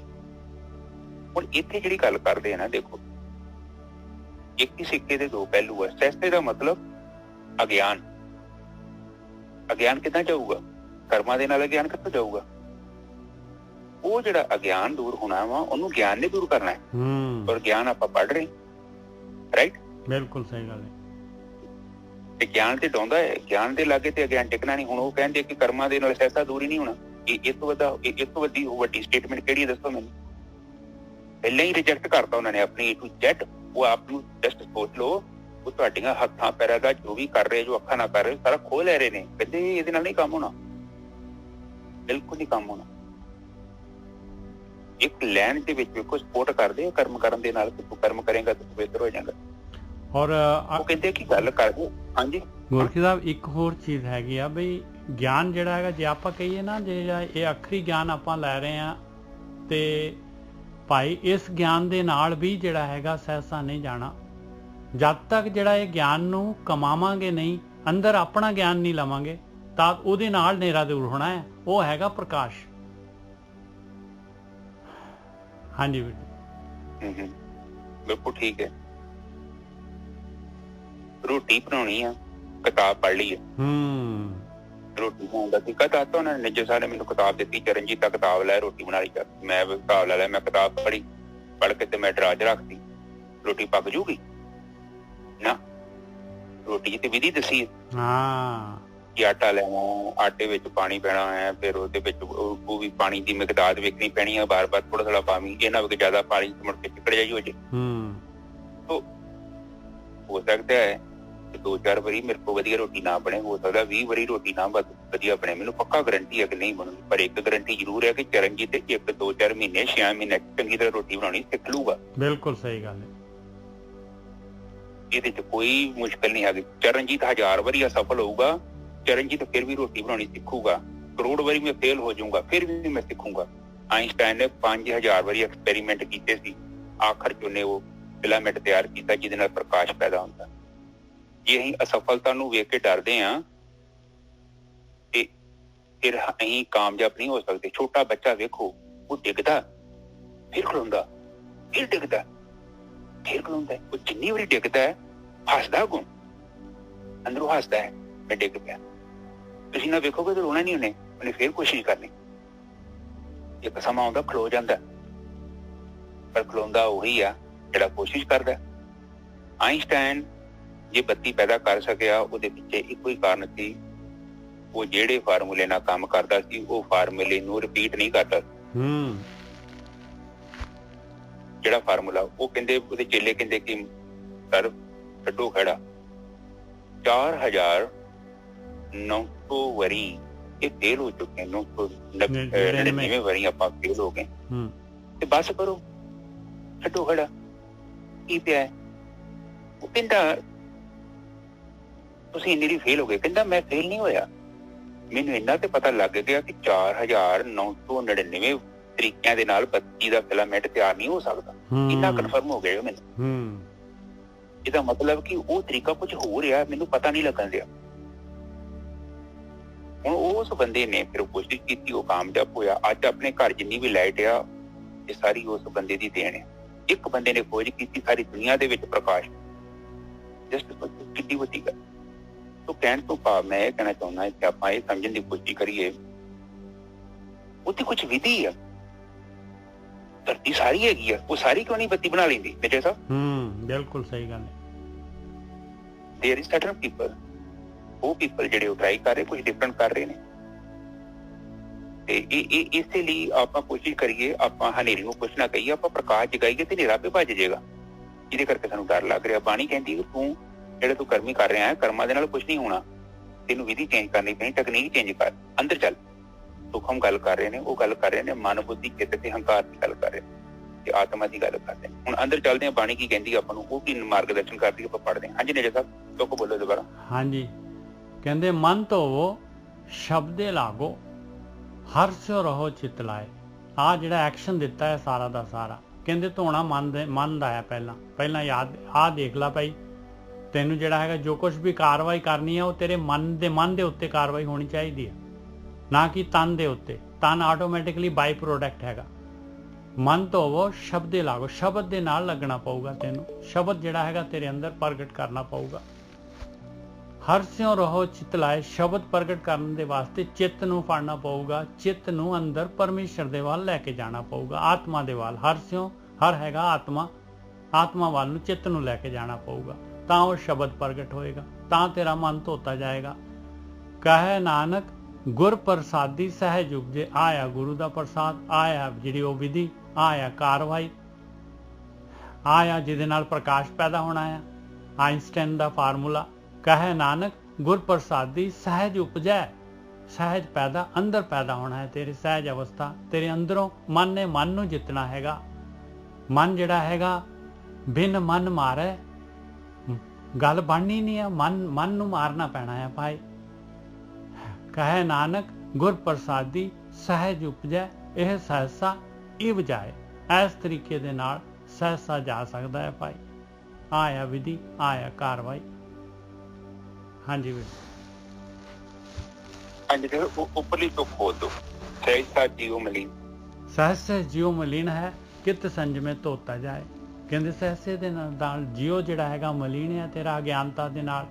ਪਤਾ ਹੀ ਨਹੀਂ ਲੱਗਦਾ ਤੈਨੂੰ ਸੱਚ ਕੀ ਹੈ ਝੂਠ ਕੀ ਆ, ਬਸ ਤੇ ਇਹੀ ਮੈਲ ਹੈਗੀ ਹੈ ਤੇਰੀ। ਤੇ ਕਿਹੜੇ ਸੰਜਮ ਦੇ ਨਾਲ ਧੋਤਾ ਜਾਏ। ਹੁਣ ਅੱਗੇ ਮਹਾਰਾਜ ਸੰਜਮ ਦੱਸ ਰਹੇ ਆ। ਹਾਂਜੀ ਵੀਰ। ਆਹ ਕਹਿੰਦੇ ਆ ਕਿ ਜਿਹੜਾ ਸਹਿਸਾ ਹੈ ਨਾ, ਮਤਲਬ ਭਰਮ। ਸੱਪ ਨੂੰ ਰੱਸੀ ਸਮਝ ਲੈਣਾ ਜਾਂ ਰੱਸੀ ਨੂੰ ਸੱਪ ਸਮਝ ਲੈਣਾ, ਮਤਲਬ ਉਹ ਯਥਾਰਥ ਸੱਚ ਨੂੰ ਸਮਝਣ ਤੋਂ ਜਿਹੜਾ ਬੰਦਾ ਅਸਮਰੱਥ ਆ, ਤੇ ਉਸ ਚੀਜ਼ ਨੂੰ ਸਮਝਣ ਦੇ ਲਈ ਸਾਨੂੰ ਉਹ ਸਮਝਾ ਰਹੇ ਨੇ। ਠੀਕ ਹੈ ਜੀ। ਤੇ ਉਹ ਕਹਿੰਦੇ ਕਿ ਜਿਹੜਾ ਜੀ ਹੈ ਨਾ, ਜੀ ਮਲੀਨ ਹੋ ਗਿਆ ਕਿਉਂਕਿ ਚਿੱਤ ਮਲੀਨ ਹੈ। ਬਾਣੀ ਚ ਕਿਹਾ ਨਾ, ਮਨ ਮੈਲੇ ਤੇ ਸਭ ਕੁਝ ਮੈਲਾ। ਬਿਲਕੁਲ। ਤਨ ਧੋਤੇ ਮਨ ਅੱਛਾ ਨਾ ਹੋਵੇ। ਮਨ ਨੇ ਅੱਛਾ ਨਹੀਂ ਹੋਣਾ। ਹਾਂ, ਮਨ ਨੇ ਅੱਛਾ ਨਹੀਂ ਹੋਣਾ ਕਿਉਂਕਿ ਉਹ ਜਿਹੜਾ ਜੀਉ ਮਨ ਮੈਲਾ। ਉਹ ਕਹਿੰਦੇ ਆ ਕਿ ਤੇਰੀ ਐਨਕ ਦੇ ਜਿਹੜਾ ਦਰਪਣ ਹੈ, ਸ਼ੀਸ਼ਾ, ਉਹਦੇ ਤੇ ਕੁਛ ਲੱਗਾ। ਬੇਸ਼ੱਕ ਅੰਦਰ ਜਿਹੜਾ ਦੇਖਣ ਵਾਲਾ ਵਾ ਉਹ ਬਿਲਕੁਲ ਦੀਆਂ ਅੱਖਾਂ ਠੀਕ, ਪਿੱਛੇ ਥਾਂ ਹੀ ਵੇਖਣ ਦਿਆ ਵਾ, ਉਹ ਸ਼ੀਸ਼ਾ ਗੰਦਾ ਵਾ। ਔਰ ਉਹ ਗੰਦਾ ਹੋਣ ਦੇ ਕਰਕੇ ਤੈਨੂੰ ਜਿਹੜਾ ਉਹ ਯਥਾਰਥ ਰੂਪ ਸੱਚ ਨਹੀਂ ਸਾਹਮਣੇ ਆ ਰਿਹਾ। ਹੁਣ ਪ੍ਰਪੰਚ ਦਾ ਮਤਲਬ ਹੋ ਗਿਆ ਮਾਇਆ। ਮਾਇਆ ਦਾ ਮਤਲਬ ਪ੍ਰਪੰਚ। ਪੰਚ ਦਾ ਮਤਲਬ ਤੁਹਾਨੂੰ ਪਤਾ ਹੀ ਹੈ, ਪੰਜ ਤੱਤ। ਇਹ ਧਰਤੀ, ਇਹ ਪਾਣੀ, ਇਹ ਹਵਾ, ਇਹ ਆਕਾਸ਼ ਤੇ ਆ ਪ੍ਰਕਾਸ਼। ਇਹਨਾਂ ਪੰਜਾਂ ਤੱਤਾਂ ਦਾ ਜਿਹੜਾ ਮਿਸ਼ਰਣ ਹੈ, ਔਰ ਇਹਦੇ ਨਾਲ ਹੀ ਪ੍ਰਕਿਰਤੀ ਦਾ ਜਨਮ ਹੁੰਦਾ। ਜਿਹੜਾ ਜੋ ਤਮੋ ਸਤੋ, ਇਹਦੇ ਵਿੱਚ ਦੁਨੀਆ ਘੁੰਮ ਰਹੀ। ਤਿੰਨ ਚੀਜ਼ਾਂ ਦੁਨੀਆ ਤੇ ਹੋ ਰਹੀਆਂ ਨੇ। ਚੀਜ਼ ਪੈਦਾ ਹੋ ਰਹੀ ਹੈ, ਚੀਜ਼ ਠਹਿਰਦੀ ਆ, ਪਰ ਚੀਜ਼ ਨਸ਼ਟ ਹੋ ਜਾਂਦੀ। ਪਰ ਇਹ ਤਿੰਨੇ ਕਿਰਿਆਵਾਂ ਜਿਹਦੇ ਵਿੱਚ ਹੋ ਰਹੀਆਂ ਨੇ ਉਹ ਬ੍ਰਹਮ ਹੈ, ਪਰਮਾਤਮਾ। ਜਿਹੜਾ ਬ੍ਰਹਮ ਹੈ ਨਾ, ਉਹ ਬ੍ਰਹਮ ਨੂੰ ਅਸੀਂ ਜਾਣਦੇ ਹਾਂ, ਚੰਗੀ ਤਰ੍ਹਾਂ ਜਾਣਦੇ ਹਾਂ, ਪਰ ਅਸੀਂ ਜਦੋਂ ਉਹਨੂੰ ਜਾਣਨ ਦੀ ਕੋਸ਼ਿਸ਼ ਕਰਦੇ ਹਾਂ ਉਦੋਂ ਹੀ ਬੇਹੋਸ਼ ਹੁੰਦੇ ਹਾਂ। ਹੁਣ ਇੱਕ ਚੀਜ਼ ਹੋਰ ਅੰਡਰਸਟੈਂਡ ਕਰੀਏ। ਮੰਨ ਲਓ ਮੈਨੂੰ ਸਿਰ ਪੀੜ ਹੋਈ, ਮੈਂ ਸਿਰ ਪੀੜ ਦੀ ਗੋਲੀ ਖਾਧੀ। ਸਿਰ ਪੀੜ ਦੀ ਗੋਲੀ ਨੇ ਸਿਰ ਦਰਦ ਨੂੰ ਦੂਰ ਨਹੀਂ ਕੀਤਾ, ਉਹਨੇ ਕੇਵਲ ਇੱਕ ਕੰਮ ਕੀਤਾ, ਜਿਹੜਾ ਦਰਦ ਹੋ ਰਿਹਾ ਤੇ ਜਿਹੜੀ ਮੇਰੀ ਸੈਂਸ ਹੈਗੀ ਆ, ਫੀਲਿੰਗ, ਉਹਦੇ ਵਿੱਚ ਬਲੌਕੇਜ ਪਾ ਦਿੱਤੀ। ਮਤਲਬ ਉਹ ਜਿਹੜਾ ਮੇਰਾ ਸਿਗਨਲ ਆ ਰਿਹਾ ਸੀ, ਸਿਗਨਲ ਨੂੰ ਬਲੌਕ ਕਰਦੀ। ਸਿਰ ਦਰਦ ਨੂੰ ਦੂਰ ਨਹੀਂ ਕਰਦੀ, ਕੋਈ ਵੀ ਬਿਮਾਰੀ ਆਪਣੇ ਸਰੀਰ ਤੋਂ ਦਰਦ ਨੂੰ ਦੂਰ ਨਹੀਂ ਕਰਦੀ। ਉਹ ਕੇਵਲ ਉਹ ਜਿਹੜਾ ਸਿਗਨਲ ਆਉਂਦਾ ਹੈ, ਪੀੜ ਆ ਰਹੀ ਆ, ਉਸ ਨੂੰ ਡਿਸਕਨੈਕਟ ਕਰ ਦਿੰਦੀ ਹੈ। ਹੁਣ ਜਿੱਦਾਂ ਮਤਲਬ ਆਪਰੇਸ਼ਨ ਕਰਦੇ ਨੇ ਕਿ ਵੇਖੋ ਢਿੱਡ ਗਲਾ ਪਾੜਿਆ ਹੁੰਦਾ ਸਾਰਾ, ਕੇਵਲ ਉਹਨਾਂ ਨੇ ਉਸ ਚੀਜ਼ ਨੂੰ ਰੋਕਿਆ ਹੁੰਦਾ ਹੈ ਕਿ ਜਿੱਥੋਂ ਪੀੜ ਦਾ ਸਿਗਨਲ ਆਉਂਦਾ। ਤੇ ਜਦੋਂ ਪੀੜ, ਹੁਣ ਜਦੋਂ ਸਿਗਨਲ ਖਤਮ ਹੋ ਜਾਂਦਾ ਹੈ ਤੇ ਬਾਅਦ ਦੇ ਵਿੱਚ ਉਹ ਫਿਰ ਆਪਰੇਸ਼ਨ ਕਰਦੇ ਨੇ, ਪਰ ਬਾਅਦ ਚ ਜੋ ਹੌਲੀ ਹੌਲੀ ਸੈਂਸ ਵਾਪਸ ਆ ਜਾਂਦੀ ਆ, ਤੇ ਉਸ ਟਾਈਮ ਤੇ ਫਿਰ ਆਪਾਂ ਨੂੰ ਉਨੀ ਪੀੜ ਨਹੀਂ ਹੁੰਦੀ। ਕਿਉਂ ਨਹੀਂ ਹੁੰਦੀ? ਕਿਉਂਕਿ ਉਹ ਆਪਰੇਸ਼ਨ ਹੋ ਗਿਆ ਹੁਣ। ਉਹ ਉਦੋਂ ਕੱਟਦੇ, ਸਾਡੀ ਜਾਗਰਤ ਅਵਸਥਾ ਚ ਕੱਟਣਗੇ, ਜਦੋਂ ਅਸੀਂ ਉਸ ਚ ਕੱਟਾਂਗੇ ਤੇ ਦਰਦ ਹੋਣੀ ਆ, ਬਾਅਦ ਚ ਨਹੀਂ ਦਰਦ ਹੁੰਦੀ। ਤੇ ਇਹ ਚੀਜ਼ ਨੂੰ ਆਪਾਂ ਅੰਡਰਸਟੈਂਡ ਕਰੀਏ। ਠੀਕ ਹੈ, ਬਿਲਕੁਲ ਠੀਕ ਹੈ। ਤੇ ਕਿਤੇ ਜੀ ਜਿਹੜਾ ਮਲੀਨ ਹੈ, ਜੀਓ ਪਤਾ ਲੱਗ ਹੀ ਗਿਆ ਨਾ। ਆਤਮਾ, ਮਨ, ਬੁੱਧੀ, ਚਿੱਤ ਤੇ ਹਉਮੈ, ਇਹ ਕਿੱਦਾਂ ਬਣਦੇ ਨੇ? ਇਸ ਚੀਜ਼ ਨੂੰ ਆਪਾਂ ਅੰਡਰਸਟੈਂਡ ਕਰਨਾ ਜ਼ਰੂਰੀ ਹੈ, ਕਿਉਂਕਿ ਪ੍ਰਕਿਰਤੀ ਨੂੰ ਸਮਝਣਾ ਪਊਗਾ। ਪ੍ਰਕਿਰਤੀ ਬਾਹਰ ਨਾ ਦੇਖੀਏ। ਬਾਹਰ ਦੇਖੋਗੇ ਤਾਂ ਤੁਸੀਂ ਭਰਮਾਂ ਦੇ ਵਿੱਚ ਭਟਕ ਜਾਣਾ ਹੈ। ਬਾਹਰ ਤੇ ਜਾਣਾ ਹੀ ਨਹੀਂ ਨਾ ਕਿਤੇ, ਜ਼ਿੰਦਗੀ 'ਚ ਨਹੀਂ ਬਾਹਰ ਜਾਣਾ। अजे तक किसी को परमात्मा बाहर नहीं मिला ते ना ही मिलेगा। रहिंदी दुनिया तक कोशिश करके देख लो, जिहड़ा बंदा रूप च बैठा है वो परमात्मा दे कोल नहीं पहुंच सकदा। यह जिहड़ा सानू ब्रह्म देखदा है ना, ये ब्रह्म है नहीं है, ये ब्रह्म चो आया है। निजर साहब ये भी भरम जी, आप लोग कहते हैं कि ब्रह्म है, ये ब्रह्म नहीं है, ये ब्रह्म चो आया हुआ, ये नहीं ब्रह्म।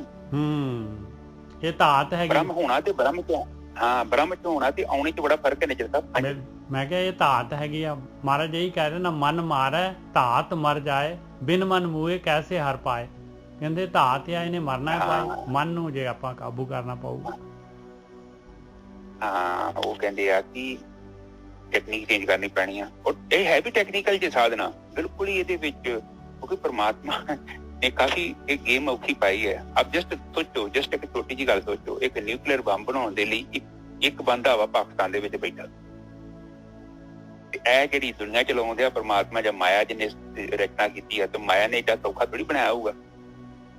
वो प्रकृति रचना की वो एदा दी टास्क पाई है कि ताइयों तो कोटां दे विचों कोई निकलदा, सारे कोई नहीं निकल जाते, और सारे पता की करते हैं, वो पराली बीज रहे ने, और फिर कहते झोना उगे, झोना उगदा ही नहीं ना, और वो लोग वहम पा देंगे, लोग कह देंगे भी आ वे तेरियां 10 बोरियां तेरे घर पईयां झोने दियां, वो अगला यकीन भी करके बह जांदा ने जैसा कि सच्ची पईयां,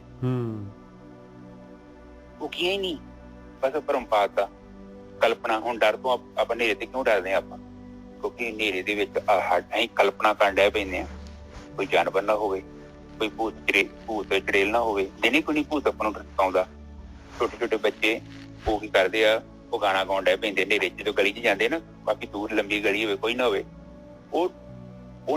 ਉਹਨੇ डर ਨੂੰ खत्म करने के लिए अपनी कल्पना ਜਿਹੜੀ ਚੱਲ ਰਹੀ ਉਸ ਲੜੀ ਨੂੰ ਤੋੜਨਾ ਹੈ, तो ਉਹਦੇ ਲਈ ਕਰੂਗਾ ਗਾਣਾ ਗਾਉਣਾ ਸ਼ੁਰੂ ਕਰੂਗਾ ਉੱਚੀ ਉੱਚੀ। ਹੁਣ ਜਾਂ ਤੇ ਕਲਪਨਾ ਕਰ ਸਕਦਾ ਤੇ ਜਾਂ ਤੁਸੀਂ ਗਾਣਾ ਗਾ ਸਕਦੇ ਜੋ। ਆਪਾਂ ਜਦੋਂ ਗਾਣਾ ਗਾਇਆ ਤੇ ਕਲਪਨਾ ਦਾ ਜਿਹੜਾ ਕਨੈਕਸ਼ਨ ਹੈ ਉਹ ਟੁੱਟ ਗਿਆ, ਕਹਿਣ ਤੋਂ ਭਾਵ ਆ ਉਹ ਬੰਦੇ 'ਚ ਕੌਨਫੀਡੈਂਸ ਆ ਜਾਂਦਾ, ਤਾਂ ਬੰਦਾ ਗਲੀ 'ਚ ਲੰਘ ਜਾਂਦਾ, ਉਹਨੇ ਜਦੋਂ ਗੱਲ ਖਤਮ ਹੋ ਜਾਂਦੀ। तो ਇੱਥੇ ਇਹਦਾ ਮਤਲਬ ਇਹ ਹੈ ਕਿ ਕਲਪਨਾ ਕਰਨ ਦਾ ਵਿਸ਼ਾ ਹੈ ਹਨੇਰਾ, ਭਰਮ ਦਾ ਵਿਸ਼ਾ ਹੈ ਅਗਿਆਨ। ਜਦੋਂ ਗਿਆਨ ਆ ਗਿਆ ਅਗਿਆਨ ਗਿਆ। ਕਲਪਨਾ ਸਾਨੂੰ ਪ੍ਰਭਾਵਿਤ ਕਰਦੀ ਹੈ ਕਿਉਂਕਿ ਹਨੇਰਾ ਹੈਗਾ, ਤੇ ਸਹਿਸਾ ਉਹਨਾਂ ਚਿਰ ਤੱਕ ਹੈਗਾ ਜਦ ਤੱਕ ਨਿਜ ਸਾਹਿਬ ਅਗਿਆਨ ਹੈਗਾ। ਜਦੋਂ ਗਿਆਨ ਆ ਗਿਆ, ਸਾਡਾ ਗਿਆਨ ਆਪਣਾ, ਕਿਤੇ ਇਹ ਨਾ ਸੋਚੋ ਗਿਆਨ ਕਿਤਾਬਾਂ 'ਚ ਹੈਗਾ ਹੈ, ਅੱਖਰਾਂ 'ਚ ਗਿਆਨ ਨਹੀਂ ਹੈਗਾ, ਗਿਆਨ ਸਾਡੇ ਅੰਦਰੋਂ ਆਉਂਦਾ। और जी एक रिक्वायरमेंट हैगी, बड़ी सिंपल जी रिक्वायरमेंट, कोई औखा काम थोड़ी है ब्रह्म च लीन होना, बहुत सिंपल। जागृत, सपन ते सुखापति, 3 अवस्थावां हैगियां। इन्हां तिन्हां दे विच ही प्रकृति सारा कुछ ਉਹਦੇ ਚ ਆਉਂਦਾ ਹੈ, ਇਹਦੇ ਚ ਹੀ ਖਤਮ ਹੋ ਜਾਂਦਾ। ਜਾਗਰਤ ਜਿਹੜੀ ਆਪਾਂ ਹੁਣ ਆਪਾਂ ਜਾਗ ਰਹੇ, ਤੁਸੀਂ ਕਥਾ ਸੁਣ ਰਹੇ ਜੋ ਆਪਾਂ ਬੋਲ ਰਹੇ ਹਾਂ, ਸਪਨ ਅਵਸਥਾ, ਇਹ ਜਾਗਰਤ ਚ ਹੀ ਕੀ ਆ, ਅੰਦਰੋਂ ਸੁੱਤੇ ਆ ਤੇ ਬਾਹਰੋਂ ਜਾਗਦੇ ਪਏ, ਮਨ ਦੇ ਤੌਰ ਤੇ ਸੁੱਤੇ ਆ, ਕਿ ਮਨ ਜਿਹੜਾ ਹੈ ਉਹ ਕਿਤੇ ਘੁੰਮ ਰਿਹਾ, ਕੁਛ ਕਰ ਰਿਹਾ, ਉਹ ਸਾਡੇ ਨਾਲ ਮੌਜੂਦ ਨਹੀਂ ਹੈਗਾ। ਜੋ ਅਸੀਂ ਕਰ ਰਹੇ ਹਾਂ ਉੱਥੇ ਮੌਜੂਦ ਨਹੀਂ ਹੈ। ਖਾਸ ਕਰਕੇ ਜੇ ਤੁਸੀਂ ਇਸ਼ਨਾਨ ਕਰ ਰਹੇ ਜੋ, ਇਹ ਰੋਟੀਆਂ ਬਣਾ ਰਿਹਾ, ਜਦੋਂ ਤੁਸੀਂ ਰੋਟੀਆਂ ਬਣਾ ਰਹੇ ਜੋ, ਇਹ ਕੁਝ ਬੱਚਿਆਂ ਨੂੰ ਲੈਣ ਜਾ ਰਿਹਾ ਹੈ ਜਾਂ ਆਪਣੇ ਘਰ ਦੇ ਬਾਰੇ ਕੋਈ ਸੋਚ ਰਿਹਾ, ਵਿਚਾਰ ਕਰ ਰਿਹਾ, ਉੱਥੇ ਮੌਜੂਦ ਨਹੀਂ ਹੈਗਾ। ਮਨ ਜਦ ਤੱਕ ਮਨ ਜਿਹੜਾ ਉਹ ਆਪਣੇ ਸਰੂਪ 'ਚ ਨਹੀਂ ਆ ਜਾਂਦਾ। ਸਰੂਪ ਦਾ ਮਤਲਬ ਹੁੰਦਾ ਹੈ ਕਿ ਇੱਕ ਦੀਪਕ ਨੂੰ ਲਾਓ ਆਪਾਂ, ਦੀਪਕ ਨੂੰ ਤੁਸੀਂ ਜਦੋਂ ਇੱਕ ਕਮਰੇ ਦੇ ਵਿੱਚ ਰੱਖ ਦਿੰਦੇ ਜੋ, ਤੇ ਉਹਦੀ ਜਿਹੜੀ ਲਾਈਟ ਹੈਗੀ, ਉਹਦੀ ਜਿਹੜੀ ਰੋਸ਼ਨੀ ਆ, ਉਹ ਆਪਣੇ ਆਪ ਸਥਿਰ ਹੋ ਜਾਂਦੀ ਹੈ। ਜੇਕਰ ਹਵਾ ਆਉਂਦੀ ਆ ਮੰਨ ਲਓ, ਤੇ ਉਹ ਦੀਪਕ ਦੀ ਲੋ ਹਿੱਲੂਗੀ। ਇਹ ਬ੍ਰਹਮ ਦਾ ਰੂਪ ਸਾਨੂੰ ਉਹਨਾਂ ਚਿਰ ਤੱਕ ਨਹੀਂ ਦਿਖਾਈ ਦੇਣਾ ਜਿੰਨਾ ਚਿਰ ਤੱਕ ਸਾਡਾ ਜਿਹੜਾ ਮਨ ਰੂਪੀ ਦੀਪਕ ਹੈ ਨਾ, ਉਹਦਾ ਪ੍ਰਕਾਸ਼ ਉਹ ਸ਼ਾਂਤ ਹੋ ਕੇ ਚਿੱਤ 'ਚ ਸਥਿਰ ਨਹੀਂ ਹੋ ਜਾਂਦਾ। ਇੱਕ ਸਿੰਪਲ ਜੀ ਇਹ ਗੱਲ ਹੈ, ਬਹੁਤ ਸਿੰਪਲ, ਪਰ ਸਿੰਪਲ ਹੀ ਆ। ਨਿਊਕਲੀਅਰ ਦਾ ਜਿਹੜਾ ਫਾਰਮੂਲਾ ਹੈ ਨਾ, ਜਿਹੜਾ ਬੰਬ ਬਣਦਾ, ਉਹਦਾ ਫਾਰਮੂਲਾ ਵੀ ਛੋਟਾ ਜਿਹਾ ਇੱਕ ਪੇਜ ਤੇ ਹੀ ਆ ਜਾਣਾ, ਪਰ ਉਹ ਜਦੋਂ ਉਹਨੂੰ ਪ੍ਰੈਕਟੀਕਲ ਕਰਾਂਗੇ ਤਾਂ ਪ੍ਰੋਸੈਸ ਹੈ। ਇਸ ਲਈ ਸਾਧਨਾ ਵੀ ਜਿਹੜੀ 2 ਸਾਲ ਦਾ ਟਾਈਮ ਹੈਗਾ ਤੁਹਾਨੂੰ ਇਸ ਕਰਕੇ ਕਿਹਾ, ਕਿਉਂਕਿ ਇੱਕਦਮ ਆਪਾਂ ਡਾਕਟਰ ਨਹੀਂ ਬਣ ਜਾਂਦੇ। ਆਪਾਂ ਸਕੂਲੇ ਜਾਂਦੇ ਹਾਂ ਔਰ ਉਹ ਬੱਚਾ ਪੜ੍ਹਨਾ ਪੈਂਦਾ ਹੈ, ਉਹਨੇ ਜ਼ਿੰਦਗੀ ਦੇ 20-25 ਸਾਲ ਦੇਣੇ ਹੁੰਦੇ, ਫਿਰ ਜਾ ਕੇ ਡਾਕਟਰ ਬਣਦਾ। ਉਸੇ ਤਰ੍ਹਾਂ ਹੀ ਆਤਮ ਗਿਆਨ ਜਿਹੜੀ ਇੱਕ ਅਵਸਥਾ ਹੈ, ਇਹ ਕੋਈ 2-4 ਦਿਨ ਦੀ ਗੇਮ ਨਹੀਂ ਹੈ। ਇਹਦੇ ਲਈ ਲਗਾਤਾਰ ਜਿਹਦਾ ਆਪਾਂ ਸਕੂਲੇ ਜਾਂਦੇ ਹਾਂ ਔਰ ਉਸੇ ਤਰ੍ਹਾਂ ਹੀ ਧਿਆਨ ਸਿਮਰਨ ਦੀ ਸਾਧਨਾ ਕਰਨੀ ਪੈਣੀ, ਕਿਉਂਕਿ ਇਹ ਬਹੁਤ ਸੂਖਮ ਯਾਤਰਾ ਹੈ ਔਰ ਇਹਦੇ ਵਿੱਚ ਫਸਟ ਹੈਂਡ ਐਕਸਪੀਰੀਅੰਸ ਚਾਹੀਦਾ, ਆਪਣਾ ਅਨੁਭਵ। मतलब किताबां का ज्ञान जरूरी है, बट प्रैक्टिकल चाहिए, खुद का प्रैक्टिकल। परमात्मा ने एक ऐसा सिस्टम बनाया है, जिहड़ा भी बंदा ब्रह्म च जाऊगा ਉਹਦਾ ਗਿਆਨ ਉਹਦੇ ਨਾਲ ਹੀ ਰਹਿ ਜਾਣਾ, ਉਹ ਕਿਸੇ ਨੂੰ ਦੱਸ ਨਹੀਂ ਸਕਦਾ। ਤੁਸੀਂ ਵੀ ਇਸੇ ਤਰੀਕੇ ਨਾਲ ਜੀਵਨ ਬਤੀਤ ਕਰੋਗੇ, ਤੁਸੀਂ ਬ੍ਰਹਮ ਚ ਹੋ ਜਾਓਗੇ, ਬ੍ਰਹਮ ਰੂਪ ਹੋ ਜਾਓਗੇ, ਬ੍ਰਹਮ ਗਿਆਨੀ ਹੋ ਜਾਓਗੇ। ਪਰ ਜੇ ਤੁਸੀਂ ਕੱਲ ਨੂੰ ਕਹੋ ਕਿ ਚਰਨਜੀਤ ਅਸੀਂ ਕਿਸੇ ਨੂੰ ਦਿਖਾ ਦਈਏ ਕੁਝ, ਉਹ ਪੋਸੀਬਲ ਨਹੀਂ ਹੈਗਾ। ਤੁਸੀਂ ਦਿਖਾਤਾ ਤੇ ਫਿਰ ਤੇ ਗੇਮ ਖਤਮ ਹੋ ਗਈ। ਉਹ ਤੁਸੀਂ ਕਿਸੇ ਨੂੰ ਦਿਖਾ ਨਹੀਂ ਸਕਦੇ। ਤੁਹਾਡਾ ਜੀਵਨ ਹੈ, ਤੁਸੀਂ ਪਰਮ ਆਨੰਦ, ਪਰਮ ਸ਼ਾਂਤੀ ਜੋ ਵੀ ਕਹੋ ਤੁਹਾਨੂੰ ਮਿਲ ਜਾਏਗਾ, ਪਰ ਤੁਸੀਂ ਕਿਸੇ ਨੂੰ ਦਿਖਾ ਨਹੀਂ ਸਕਦੇ ਕਿ ਮੈਂ ਬ੍ਰਹਮ ਗਿਆਨੀ ਹੋ, ਸਬੂਤ ਨਹੀਂ ਦੇ ਸਕਦੇ, ਮੁਸ਼ਕਿਲ ਹੈ ਕੰਮ। ਠੀਕ ਹੈ, ਹੁਣ ਆਪਾਂ ਇੱਥੇ ਆ ਜਾਂਦੇ ਹਾਂ ਕਿ ਜਿਹੜਾ ਇਹ ਚਿੱਤ ਆ, ਚਿੱਤ ਕੀ ਹੈ? ਚਿੱਤ ਸਾਡਾ ਹੋਲ ਆ, ਉਹ 'ਚ ਮਨ ਵੀ ਆ, ਬੁੱਧੀ ਵੀ ਆ ਤੇ ਹਉਮੈ ਵੀ ਆ। ਪ੍ਰਕਿਰਤੀ ਜਿਹੜੀ ਹੈਗੀ ਆ ਪਰਮਾਤਮਾ ਤੋਂ ਆਈ ਆ, ਉਹ 'ਚ 5 ਗੁਣ ਨੇ। ਪ੍ਰਪੰਚ ਕਿਹਾ, 5 ਤੱਤਾਂ ਤੋਂ ਬਣੀ ਪ੍ਰਕਿਰਤੀ ਦੇ ਵਿੱਚ ਰਜੋ ਤਮੋ ਤੇ ਸਤੋ, ਉਹ ਫਿਰ ਗਾਂ ਆ ਜਾਂਦੇ ਨੇ, ਉਹ 'ਚ ਜੀਵ ਬਣੇ ਨੇ। ਅਸੀਂ ਵੀ ਉਹੀ ਜੀਵ ਹੀ ਆ, ਕੀੜੀਆਂ 'ਚ ਵੀ ਉਹ ਜੀਵ ਆ, ਸਾਰੇ ਜੀਵ ਹੈਗੇ ਆਪਾਂ। ਉਹ ਜਿਹੜਾ ਜੀਵ ਆ,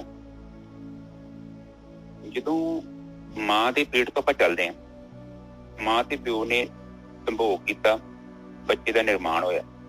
ਛੋਟਾ ਜਿਹਾ ਬੱਚਾ, ਛੋਟੇ ਦੇ ਬੱਚੇ 'ਚ ਪਹਿਲਾਂ ਸੈਂਸ ਬਣੀਆਂ। ਆਪਾਂ ਕੋਈ ਵੀ ਚੀਜ਼ ਅਨੁਭਵ ਕਰਦੇ ਹਾਂ ਨਾ, ਆਪਾਂ ਇੰਦਰੀਆਂ ਦੇ ਰਾਹੀਂ ਕਰਦੇ ਹਾਂ। ਆਪ ਜੀ ਨੂੰ ਦੇਖੋ, ਤੁਸੀਂ ਕੋਈ ਵੀ ਕੰਮ ਕਰਦੇ ਜੋ A to Z, ਜਦੋਂ ਸਵੇਰੇ ਉੱਠਦੇ ਜੋ ਤੁਹਾਡੇ ਮਨ 'ਚ ਵਿਚਾਰ ਆਉਂਦਾ, ਫਿਰ ਹੀ ਤੁਸੀਂ ਉੱਠਦੇ ਜੋ।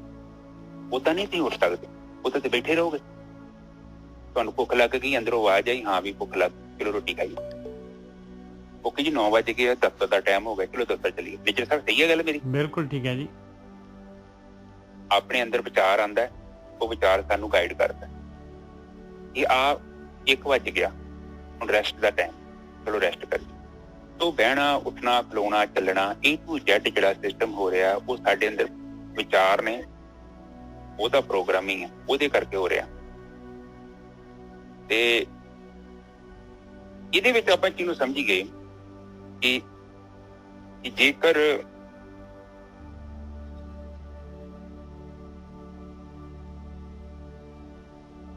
ਹਾਂਜੀ ਸੌਰੀ, ਇੱਥੋਂ ਆਪਾਂ ਇਹ ਸਮਝਣਾ ਕਿ ਜੋ ਵੀ ਆਪਾਂ ਕੰਮ ਕਰਦੇ ਹਾਂ, ਪਹਿਲਾਂ ਸਾਡੇ ਮਨ 'ਚ ਵਿਚਾਰ ਆਉਂਦਾ ਤੇ ਫਿਰ ਆਪਾਂ ਕੰਮ ਕਰਦੇ ਹਾਂ।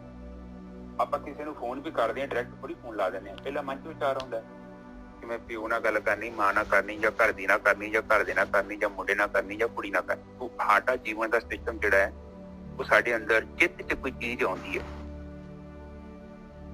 ਚਿੱਤ ਕੀ ਹੈ ਸਾਡਾ? ਉਹਦਾ ਨਿਰਮਾਣ ਜਦੋਂ ਹੁੰਦਾ ਹੈ, ਉਹਦੇ ਲਈ ਸਭ ਤੋਂ ਪਹਿਲਾਂ ਬੁੱਧੀ ਚਾਹੀਦੀ। ਸਭ ਤੋਂ ਪਹਿਲਾਂ ਸਾਨੂੰ ਬੁੱਧੀ ਮਿਲਦੀ ਹੈ। ਪਰਮਾਤਮਾ ਚਲੋ ਜਿਉਂ ਦਾ ਵੀ ਜੀਵ ਬਣਿਆ, ਮੈਂ ਉੱਥੇ ਜਾਣਾ। ਚਲੋ ਅੱਜ ਆਪਾਂ ਅੱਜ ਇਹ ਬੱਚੇ ਨੂੰ ਫੜਦੇ ਹਾਂ, ਜਿੱਥੋਂ ਉਹ ਬਾਕੀ ਗੱਲ ਬਾਤ ਕਰਦੇ ਹਾਂ। ਬੱਚਾ ਪੈਦਾ ਨਹੀਂ ਹੋਇਆ, ਇਹ ਮਾਂ ਦੇ ਪੇਟ 'ਚ। ਸਭ ਤੋਂ ਪਹਿਲਾਂ ਉਹਨੂੰ ਮੈਂ ਭਾਵ ਹੁੰਦਾ, ਮੈਂ ਭਾਵ ਹੁੰਦਾ ਬੁੱਧੀ ਤੋਂ। ਪਹਿਲਾਂ ਉਹਨੂੰ ਬੁੱਧੀ ਪ੍ਰਾਪਤ ਹੁੰਦੀ ਹੈ, ਉਹਦੇ ਅੰਦਰ ਸੈਂਸ ਆਉਂਦੀ ਹੈ, ਉਹਦੀਆਂ ਇੰਦਰੀਆਂ ਹੈਗੀਆਂ, ਹੱਥ, ਪੈਰ, ਮੂੰਹ। ਅਜੇ ਲਾਈਟ 'ਚ ਨਹੀਂ ਆਏ, ਅੰਧੇਰੇ 'ਚ ਬੈਠੇ ਨੇ, ਸਮਾਧੀ ਲਈ। ਪਰ ਜਿਹੜਾ ਬੱਚਾ ਮਾਂ ਦੇ ਪੇਟ 'ਚ ਪੈਦਾ ਹੋ ਗਿਆ, ਉਹ ਕਾਫੀ ਕੁਝ ਸੁਣ ਸਕਦਾ ਹੈ, ਕੰਨਾਂ ਦੇ ਰਾਹੀਂ ਉਹ ਅਨੁਭਵ ਕਰ ਸਕਦਾ ਹੈ ਸੈਂਸੇਸ਼ਨ। ਉਹ ਮਾਂ ਦੇ ਜਿਹੜੇ ਫੀਲਿੰਗਸ ਤੇ ਇਮੋਸ਼ਨਸ, ਜਜ਼ਬਾਤਾਂ ਨੂੰ ਸਮਝ ਸਕਦਾ ਹੈ। ਔਰ ਖਾਸ ਕਰਕੇ ਜਦੋਂ ਕੋਈ ਔਰਤ ਪੇਟ ਦੇ ਵਿੱਚ ਬੱਚਾ ਹੁੰਦਾ ਹੈ, ਉਹਨੂੰ ਕੁਛ ਨਾ ਕਿਹਾ ਕਰੋ, ਉਹਨੂੰ ਪਲੀਜ਼ ਕੁਛ ਨਾ ਕਿਹਾ, ਉਹਨੂੰ ਮਾੜੀਆਂ ਗੱਲਾਂ ਨਾ ਕਹੋ, ਉਹਨੂੰ ਕੋਈ ਏਦਾਂ ਦੇ ਲਫ਼ਜ਼ ਨਾ ਬੋਲੋ ਕਿ ਜਿਹਦੇ ਕਰਕੇ ਉਹਦੇ ਕੋਲ ਨੈਗੇਟਿਵ એનર્ਜੀ ਆ ਜਾਏ, ਕਾਲੀ એનર્ਜੀ ਆ ਜਾਏ। ਔਰ ਕਾਲੀ એનર્ਜੀ ਕੀ ਕਰਦੀ ਹੈ ਕਿ ਉਹ ਉਸ ਔਰਤ ਦੇ ਪੂਰੇ ਬੋਡੀ ਨੂੰ ਕੰਟਰੋਲ ਕਰ ਲੈਂਦੀ ਆ। ਫਿਰ ਉਹੀ એનર્ਜੀ ਜਿਹੜੀ ਉਹ ਡਾਇਵਰਟ ਹੋ ਕੇ ਬੱਚੇ ਚੱਲ ਜਾਂਦੀ। ਛੋਟਾ ਬੱਚਾ ਬਹੁਤ ਕਮਜ਼ੋਰ ਹੈ। ਹੁਣ ਆਮ ਜਿਹੜੇ ਬੱਚੇ ਐਡੇ ਇੰਟੈਲੀਜੈਂਟ ਨਹੀਂ ਹੁੰਦੇ, ਜਾਂ ਉਹਨੂੰ ਫਿਜ਼ੀਕਲੀ ਕੋਈ ਪ੍ਰੋਬਲਮ ਹੁੰਦੀ, ਉਹਦਾ ਕਾਰਨ ਹੁੰਦਾ ਉਹਦੇ ਪਿੱਛੇ ਕਿ ਉਹ ਜਿਹੜੀ ਮਾਂ ਵਾ, ਜਾਂ ਤੇ ਡਿਪਰੈਸ਼ਨ ਹੋ ਗਈ ਹੈ, ਜਾਂ ਐਨਜ਼ਾਈਟੀ ਤੋਂ ਪ੍ਰੋਬਲਮ ਹੈ। ਜਦੋਂ ਵੀ ਮਾਂ ਦੇ ਅੰਦਰ ਜਿਹੜੀ ਚੀਜ਼ ਹੈਗੀ, ਉਹ ਬੱਚੇ 'ਚ ਟਰਾਂਸਮਿਟਡ ਹੁੰਦੀ ਰਹਿੰਦੀ ਆ। ਔਰ ਮਾਂ 'ਚ ਕਿੱਥੋਂ ਕਰਨੀ, ਉਹ ਆਪਾਂ ਕਰਨੀ ਆ, ਆਪਾਂ ਆਲਾ ਦੁਆਲਾ, ਸਮਾਜ, ਘਰ ਦਾ ਪਰਿਵਾਰ। ਤੋਂ ਇਹ ਚੀਜ਼ ਨੂੰ ਧਿਆਨ ਰੱਖਿਆ ਕਰਨਾ। ਤੋਂ ਉਹ ਜਿਹੜੀ ਬੁੱਧੀ ਹੈ, ਇਹ ਗੱਲਾਂ ਸਾਰੀਆਂ ਪਤਾ ਕਿ ਹੈਗੀਆਂ ਸ਼ਾਸਤਰ ਦੀਆਂ ਗੱਲਾਂ। ਔਰ ਮਤਲਬ ਥੋੜਾ ਜਿਹਾ ਕੋਸ਼ਿਸ਼ ਕਰੀਏ, ਆਪਾਂ ਨੂੰ ਕਾਫੀ ਟਾਈਮ ਤੱਕ ਚੱਲ ਰਹੇ ਹਾਂ, ਅੰਡਰਸਟੈਂਡ ਕੀਤਾ ਜਾਵੇ, ਤੇ ਤਾਂ ਜੋ ਨਾ ਆਪਾਂ ਨੂੰ ਅੰਡਰਸਟੈਂਡ ਹੋਵੇ ਕਿ ਸਬਜੈਕਟ ਕੀ ਹੈ। ਜਿਹੜੀ ਸਭ ਤੋਂ ਪਹਿਲਾਂ ਬੁੱਧੀ ਪੈਦਾ ਹੁੰਦੀ ਹੈ, ਬੁੱਧੀ ਕੀ ਕਰਦੀ ਹੈ? ਬੁੱਧੀ ਸਾਨੂੰ ਜੱਜਮੈਂਟ ਦਿੰਦੀ ਹੈ। ਜੋ ਵੀ ਅਸੀਂ ਸੁਣਦੇ ਹਾਂ ਨਾ ਆਪਣੀ ਇੰਦਰੀਆਂ ਦੇ ਨਾਲ, ਉਹ ਸਾਡੇ ਅੰਦਰ ਇਕੱਠਾ ਹੁੰਦਾ। ਹੁਣ ਜਦੋਂ ਬੱਚਾ ਪੇਟ ਤੋਂ ਬਾਹਰ ਆ ਜਾਂਦਾ ਹੈ, ਉਹ ਬੱਚੇ ਨੂੰ ਲੱਗ ਗਈ ਭੁੱਖ, ਉਹਦਾ ਦੋ ਕੰਮ ਹੈਗੇ ਉਸ ਟਾਈਮ ਤੇ, ਖਾਣਾ ਤੇ ਸੌਣਾ। ਦੋ ਹੀ ਕੰਮ ਕਰਦਾ, ਤੀਜਾ ਕੰਮ ਨਹੀਂ ਕਰਦਾ। ਖਾਣਾ ਤੇ ਸੌਣਾ ਤੇ ਜਾਗਣਾ, ਇਹ ਤਿੰਨਾਂ ਦੇ ਵਿੱਚ ਹੀ ਘੁੰਮਦਾ। ਬੱਚੇ ਨੂੰ ਭੁੱਖ ਲੱਗੀ, ਦੁੱਧ ਲਿਆਂਦਾ, ਦੁੱਧ ਪੀ ਲਿਆ, ਢਿੱਡ ਭਰ ਗਿਆ, ਚਲੋ ਸੌਂ ਜਾਓ, 10 ਮਿੰਟ ਖੇਡੋ। ਇਸੇ ਤਰ੍ਹਾਂ ਸਰਕਲ ਚੱਲਦਾ ਹੈ। ਜਿਵੇਂ ਜਿਵੇਂ ਬੱਚਾ ਵੱਡਾ ਹੁੰਦਾ ਹੈ, ਉਹ ਆਲੇ ਦੁਆਲੇ ਵੇਂਹਦਾ, ਮੇਰੇ ਆਲੇ ਦੁਆਲੇ ਕੀ ਹੋ ਰਿਹਾ, ਆਲੇ ਦੁਆਲੇ ਚ ਵੇਂਹਦਾ। ਫਿਰ ਮੰਮੀ ਕੰਮ ਕਰ ਰਹੀ ਹੈ, ਰੋਟੀ ਬਣਾ ਰਹੀ ਹੈ, ਉਹਨੂੰ ਨੀ ਪਤਾ ਰੋਟੀ ਬਣਾ ਰਹੀ ਹੈ, ਉਹਨੂੰ ਪਤਾ ਹੈ ਉੱਥੇ ਪਤਾ ਨਹੀਂ ਕਿਉਂ ਜ਼ਿਆਦਾ ਬੜੀ ਹੈ, ਮੇਰੇ ਨਾਲ ਬਹੁਤ ਘੱਟ ਆਉਂਦੀ ਹੈ। ਫਿਰ ਉਹ ਕਹਿੰਦਾ ਹੈ ਕਿ ਜਦੋਂ ਮੈਂ ਰੋਂਦਾ ਵਾਂ ਤੇ ਮਾਂ ਸਾਰੇ ਕੰਮ ਛੱਡ ਕੇ ਆ ਜਾਂਦੀ ਹੈ, ਸਾਰੇ ਕੰਮ ਛੱਡ ਕੇ ਮੈਨੂੰ ਚੁੱਕ ਲੈਂਦੀ ਹੈ। ਹੁਣ ਉਹਨੂੰ ਚੰਗਾ ਲੱਗਦਾ ਕਿ ਮੈਨੂੰ ਚੁੱਕ ਕੇ ਘੁਮਾਓ ਗਲੀਆਂ ਚ। ਉਹ ਕਹਿੰਦਾ ਮੈਨੂੰ ਤੇ ਮੰਜੇ 'ਚ ਲੰਮੇ ਪਾਇਆ, ਮੈਂ ਕੋਈ ਲੰਮੇ ਪਾਵਾਂ, ਮੈਨੂੰ ਘੁਮਾਓ ਜਿੱਦਾਂ ਤੁਸੀਂ ਤੁਰੇ ਫਿਰਦੇ। ਉਹ ਕੀ ਕਰਦਾ ਕਿ ਐਕਟਿੰਗ ਕਰਦਾ, ਫਿਰ ਨਕਲੀ ਰੋਣਾ ਸਿੱਖ ਲੈਂਦਾ। ਉਹ ਥੋੜਾ ਨਕਲੀ ਰੋਂਦਾ, ਮਾਂ ਭੱਜੀ ਭੱਜੀ ਆਉਂਦੀ, ਮਾਂ ਤੇ ਸੋਚਦੀ ਕਿ ਅਸਲੀ ਰੋਂਦਾ, ਪਰ ਉਹ ਨਕਲੀ ਵੀ ਰੋਂਦਾ ਹੈ ਬੱਚਾ। ਹੁਣ ਉੱਥੇ ਉਹਨੂੰ ਪਤਾ ਲੱਗ ਗਿਆ ਕਿ ਜਦੋਂ ਮੈਂ ਰੋਂਦਾ ਹੈ ਤੇ ਸਾਰੇ ਮੈਨੂੰ ਚੁੱਕੀ ਫਿਰਦੇ ਆ, ਤੇ ਜਦੋਂ ਮੈਂ ਖੁਸ਼ ਹੋਵਾਂ ਤੇ ਕੋਈ ਵੇਂਹਦਾ ਨਹੀਂ ਮੇਰੇ ਵੱਲ, ਮੈਂ ਤੇ ਮੰਜੇ ਤੇ ਬੈਠਾ। ਉੱਥੋਂ ਕਹਾਣੀ ਸ਼ੁਰੂ ਹੋ ਜਾਂਦੀ ਹੈ। ਫਿਰ ਉਹ ਬੱਚਾ ਕੀ ਕਰਦਾ ਹੈ, ਉਹ ਜਿਵੇਂ ਜਿਵੇਂ ਉਹਦੀ ਬੁੱਧੀ ਇਕੱਠੀ ਹੁੰਦੀ ਹੈ ਉਹਦੇ ਅੰਦਰ, ਉਹਨੂੰ ਟੈਕਨੀਕਸ ਦਾ ਪਤਾ ਲੱਗਦਾ ਹੈ ਛੋਟੇ ਬੱਚੇ ਤੋਂ। ਫਿਰ ਉਹ ਚੀਜ਼ਾਂ ਨੂੰ ਕੰਟਰੋਲ ਕਰਦਾ ਹੈ, ਖਿਡੌਣਿਆਂ ਤੋਂ ਸ਼ੁਰੂ ਕਰਦਾ ਆਪਣੇ ਆਪ, ਫਿਰ ਖਿਡੌਣਿਆਂ ਤੋਂ ਜਿਵੇਂ ਜਿਵੇਂ ਵੱਡਾ ਹੁੰਦਾ ਫਿਰ ਵੱਡੀਆਂ ਚੀਜ਼ਾਂ ਤੇ ਕੰਟਰੋਲ ਕਰਦਾ। ਪ੍ਰੋਸੈਸਿਵ ਨਾਲ ਕਹਿੰਦੇ ਉਹਨੂੰ, ਕਬਜ਼ਾ ਕਰਦਾ, ਪ੍ਰੋਸੈਸ ਕਰ ਲੈਂਦਾ। ਦੂਜਿਆਂ ਬੱਚਿਆਂ ਨੂੰ ਆਪਣੀ ਮੰਮੀ ਦੇ ਲਾਗੇ ਵੀ ਨਹੀਂ ਆਉਣ ਦਿੰਦਾ, ਉਹ ਕੰਟਰੋਲ ਕਰਦਾ ਕਿ ਮੇਰੀ ਹੈ, ਮੇਰੀ ਆ, ਨਾ ਰਹਿੰਦੇ ਆ ਨਾ ਉਹਦੇ। ਇਸੇ ਤਰ੍ਹਾਂ ਜੀਵ ਵੀ ਕਰਦਾ। ਫਿਰ ਜਿਵੇਂ ਜਿਵੇਂ ਉਹ ਬੱਚਾ ਵੱਡਾ ਹੁੰਦਾ ਹੈ, ਬੁੱਧੀ ਦਾ ਵਿਸਤਾਰ ਹੁੰਦਾ ਹੈ, ਬੁੱਧੀ ਦੇ ਵਿਸਤਾਰ ਹੋਣ ਦੇ ਨਾਲ ਮਨ ਮਜ਼ਬੂਤ ਹੋ ਜਾਂਦਾ ਨਜਿੱਠਾ ਬਹੁਤ ਜ਼ਿਆਦਾ। ਔਰ ਮਨ ਜਦੋਂ ਮਜ਼ਬੂਤ ਹੋ ਗਿਆ, ਹੁਣ ਬੁੱਧੀ ਦੇ ਅੰਦਰ ਜਦੋਂ ਕੋਈ ਚੀਜ਼ ਆਉਂਦੀ, ਹੁਣ ਵੇਖੋ ਮੈਂ ਨਿੱਜਰ ਸਾਹਿਬ ਜਿੱਦਾਂ ਦਾ ਜੀਵਨ ਬਤੀਤ ਕੀਤਾ, ਤੁਸੀਂ ਮੇਰੇ ਕੋਲ ਸਾਹਮਣੇ ਆਏ ਜੋ, ਹੁਣ ਆਪਾਂ ਨੂੰ 20-25 ਸਾਲ ਤੋਂ ਜਾਣਦੇ ਆ, ਤੇ ਮੈਂ ਤੁਹਾਡੇ ਨਾਲ ਜਦੋਂ ਵੀ ਗੱਲ ਕਰੂੰਗਾ ਤੇ ਮੇਰੇ ਮਨ ਨੇ ਕੀ ਕਰਨਾ ਹੈ ਕਿ ਤੁਹਾਡਾ ਸਭ ਤੋਂ ਪਹਿਲਾਂ ਤਸਵੀਰ ਪਤਾ ਕਿਹੜੀ ਪੇਸ਼ ਕਰਨੀ ਆ, A to Z ਜਿਉਂ ਦੇ ਆਪਾਂ ਮਿਲੇ ਆ। ਤੁਸੀਂ ਮੈਂ ਜੋ ਤੁਹਾਡੇ ਨਾਲ ਮੈਂ ਤੁਹਾਡੇ ਨਾਲ ਬਿਹੇਵ ਕਰ ਰਿਹਾ ਜਾਂ ਮੈਂ ਤੁਹਾਡੇ ਨਾਲ ਗੱਲਬਾਤ ਕਰ ਰਿਹਾ, ਉਹਦੇ ਪਿੱਛੇ ਲੌਂਗ ਹਿਸਟਰੀ ਹੈ। ਔਰ ਉਸ ਨੂੰ ਲੈ ਕੇ ਆਉਂਦਾ ਹੈ ਮਨ, ਉਹ ਵਿੱਚ ਰੱਖਦਾ ਉਹਨੂੰ, ਫਿਰ ਉਹਦੇ ਬੇਸ ਤੇ ਗੱਲ ਕਰਦਾ। ਔਰ ਜੇ ਤੁਸੀਂ ਮਾੜਾ ਚੰਗਾ ਬੋਲਿਆ ਵੀ ਹੈ ਮੈਨੂੰ, ਤੇ ਉਹ ਵੀ ਮਨ ਨੂੰ ਪਤਾ ਹੈ ਤੁਹਾਡੇ ਨਾਲ ਗੱਲ ਕਰਨ ਤੇ, ਕਿ ਮਨ ਕੋਲ ਇੱਕ ਸਿਮਰਤੀ ਹੈਗੀ ਆ। ਮਨ ਜਿਹੜਾ ਬੀਤਿਆ ਜੀਵਨ ਹੈ, ਉਹ ਕੀ ਕਰਦਾ ਹੈ, ਮਨ ਮੈਲਾ ਹੋ ਜਾਂਦਾ ਹੈ। ਬਾਣੀ ਚ ਲਿਖਿਆ ਨਾ, ਮਨ ਧੋਵੇ ਸ਼ਬਦ ਲਾਗੋ, ਮਨ ਧੋਵੋ ਸ਼ਬਦ ਲਾਗੋ, ਹਰ ਸੁਣੋ ਚਿਤਲਾ, ਸਹਿਜ ਸੇ ਜਿਉ ਮਲੀਨ ਹੈ, ਕਿਤ ਸੰਜਮੇ ਧੋਤਾ ਜਾਏ। ਬਿਲਕੁਲ ਜਿਹੜਾ ਹੈਗਾ ਮਨ ਧੋਵੋ ਸ਼ਬਦੇ ਲਾਗੋ, ਮਨ ਧੋਵੋ, ਮਨ ਨੂੰ ਧੋਣਾ ਪੈਣਾ, ਮਨ ਮੈਲਾ ਹੈਗਾ। ਹਾਂ, ਜੀਵ ਕਹਿੰਦੇ ਆ ਮਲੀਨ ਆ, ਜੀਵ ਤੇ ਮਲੀਨ ਆ, ਉਹ ਕਹਿੰਦੇ ਜੀਵ ਤੇ ਮਲੀਨ ਆ, ਇਹ ਤੇ ਪੱਕਾ ਪਤਾ ਹੈ। ਪਰ ਧੋਣ ਵਾਲੀ ਚੀਜ਼ ਔਰ ਇੱਕੋ ਹੀ ਉਹ ਮਨ ਆ। ਜੀ ਦਾ ਮਤਲਬ ਤੇ ਉਹ ਬੁੱਧੀ ਤੇ ਉਹ ਜਿਹੜਾ ਚਿੱਤ ਆ, ਉਹਨੂੰ ਕਿਤੇ ਛੱਡ ਦੋ, ਪਹਿਲਾਂ ਮਨ ਨੂੰ ਸਾਂਭੀਏ ਆਪਾਂ। ਤੇ ਮਨ ਨੂੰ ਜਦੋਂ ਆਪਾਂ ਮਲੀਨ ਨੂੰ ਧੋਂਦੇ ਆ, ਤੇ ਜਿਵੇਂ ਜਿਵੇਂ ਮਨ ਦੀ ਉੱਤਰ ਮੈਲ ਉਤਰਦੀ ਜਾਂਦੀ ਆ, ਕਾਲਾ ਸੁਆਹ ਆ ਵੈਸੇ ਬਾਣੀ ਚ ਕਿਹਾ। ਜਿਹਦਾ ਮੰਨ ਲਓ ਕੋਈ ਗੰਦਾ ਕੱਪੜਾ, ਇੱਕ ਧੋਣਾ ਨਹੀਂ ਧੋਤਾ ਜਾਂਦਾ, ਉਹਨੂੰ ਬਾਰ-ਬਾਰ ਸਾਬਣ ਲਾਓ, ਬ੍ਰਸ਼ ਮਾਰੋ, ਸਾਬਣ ਲਾਓ, ਬ੍ਰਸ਼ ਮਾਰੋ। ਇਸੇ ਤਰ੍ਹਾਂ ਜਿੱਥੇ ਆਪਣੇ ਕੋਲ ਸਾਬਣ ਤੇ ਹੈ ਕੋਈ ਨਾ, ਸਾਡੇ ਅੰਦਰ ਇੱਕ ਸਾਬਣ ਆ, ਅੰਮ੍ਰਿਤ ਆ, ਉਹ ਧੋਂਦਾ। ਔਰ ਉਹਦੇ ਲਈ ਮੈਂ ਪਹਿਲਾਂ ਵੀ ਆਪ ਜੀ ਨੂੰ ਸਮਝਾ ਚੁੱਕਿਆ ਕਿ ਆਪਾਂ ਜਦੋਂ ਜਾਗਰਤ ਅਵਸਥਾ 'ਚ ਬੈਠੇ ਹਾਂ, ਇੱਥੇ ਬੰਦਾ ਕੀ ਬਾਹਰੋਂ ਜਾਗ ਰਿਹਾ, ਅੰਦਰੋਂ ਸੁੱਤਾ ਵਾ। ਜਦੋਂ ਸਪਨ ਅਵਸਥਾ 'ਚ ਜਾਂਦੇ ਹਾਂ, ਉਦੋਂ ਆਪਾਂ ਅੰਦਰੋਂ ਜਾਗਦੇ ਹੁੰਦੇ ਹਾਂ, ਸਪਨਾ ਵੇਖਦੇ ਹੁੰਦੇ ਹਾਂ, ਪਰ ਬਾਹਰੋਂ ਸੁੱਤੇ ਹੁੰਦੇ ਹਾਂ। ਸੁਖਾਪਤੀ ਅਵਸਥਾ ਦੇ ਵਿੱਚ ਅਸੀਂ ਅੰਦਰੋਂ ਵੀ ਸੌਂਗੇ ਤੇ ਬਾਹਰੋਂ ਵੀ ਸੌਂ। ਜਿਹੜਾ ਜੀਵ ਨਾ, ਇਹ ਮਨ, ਬੁੱਧੀ, ਚਿੱਤ ਤੇ ਹਉਮੈ, ਇਹ ਆਤਮਾ 'ਚ ਚਲ ਗਏ। ਹੁਣ ਆਤਮਾ 'ਚ ਜਦੋਂ ਜੀਵ ਚੱਲ ਜਾਂਦਾ ਨਾ, ਉੱਥੇ ਇਹ ਬ੍ਰਹਮ ਨਹੀਂ ਹੈਗਾ। ਇਹ ਜਿਹੜਾ ਦਿਖਾਈ ਦੇ ਰਿਹਾ, ਇਹ ਬ੍ਰਹਮ ਜਿਹੜਾ ਸ਼ਾਂਤ ਹੋ ਗਿਆ, ਕੁਝ ਹੈ ਹੀ ਨਹੀਂ ਉੱਥੇ ਕੋਈ। ਹੁਣ ਜਿੰਨੇ ਜਾਣਨਾ ਹੈ, ਜਿੰਨੇ ਪਛਾਣਨਾ ਹੈ, ਜਿੰਨੇ ਸੁਪਨਾ ਲੈਣਾ ਹੈ, ਉੱਥੇ ਹੈ ਹੀ ਨਹੀਂ। ਹੁਣ ਉਹ ਬ੍ਰਹਮ 'ਚ ਚਲ ਗਿਆ, ਬਿਲਕੁਲ ਲੀਨ ਹੋ ਗਿਆ ਉਹਦੇ। ਹੁਣ ਜਿੰਨਾ ਚਿਰ ਤੱਕ ਉੱਥੇ ਲੀਨ ਬੈਠਾ ਹੈ, ਉਹਨੂੰ ਕੋਈ ਗਿਆਨ ਨਹੀਂ ਹੈਗਾ ਨਜ਼ਰ ਤੱਕ। ਹਾਂ, ਇੰਨਾ ਜ਼ਰੂਰ ਕਹੂਗਾ ਕਿ ਸਵੇਰੇ ਮੈਨੂੰ ਨੀਂਦ ਬਹੁਤ ਵਧੀਆ ਆਈ, ਕਿਉਂਕਿ ਸਾਰਾ ਕੁਝ ਬਲੈਕ ਆਊਟ ਹੋ ਗਿਆ ਨਾ।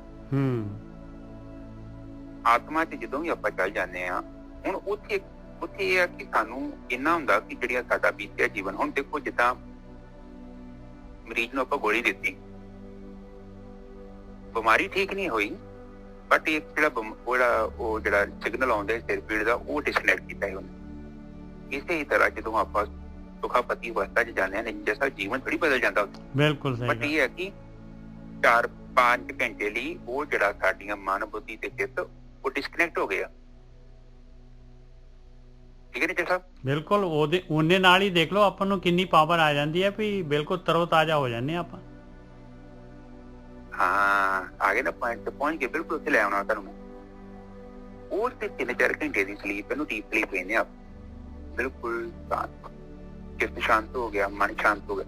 ਮਨ ਸ਼ਾਂਤ ਹੋਇਆ, ਚਿੱਤ ਚ ਲੀਨ ਹੋਇਆ। ਚਿੱਤ ਕੀ ਹੋਇਆ? ਚਿੱਤ ਦੇ ਅੰਦਰ ਹੁਣ ਕੋਈ ਸੈਂਸੇਸ਼ਨ ਨਹੀਂ ਹੈਗੀ, ਕੋਈ ਐਕਟੀਵਿਟੀ ਨਹੀਂ ਹੈਗੀ, ਕਿਉਂਕਿ ਇੰਦਰੀਆਂ ਵੀ ਸ਼ਾਂਤ ਹੋ ਕੇ ਬੈਠੀਆਂ। ਉਹ ਤੁਹਾਡੀ ਨਾ ਇੱਕ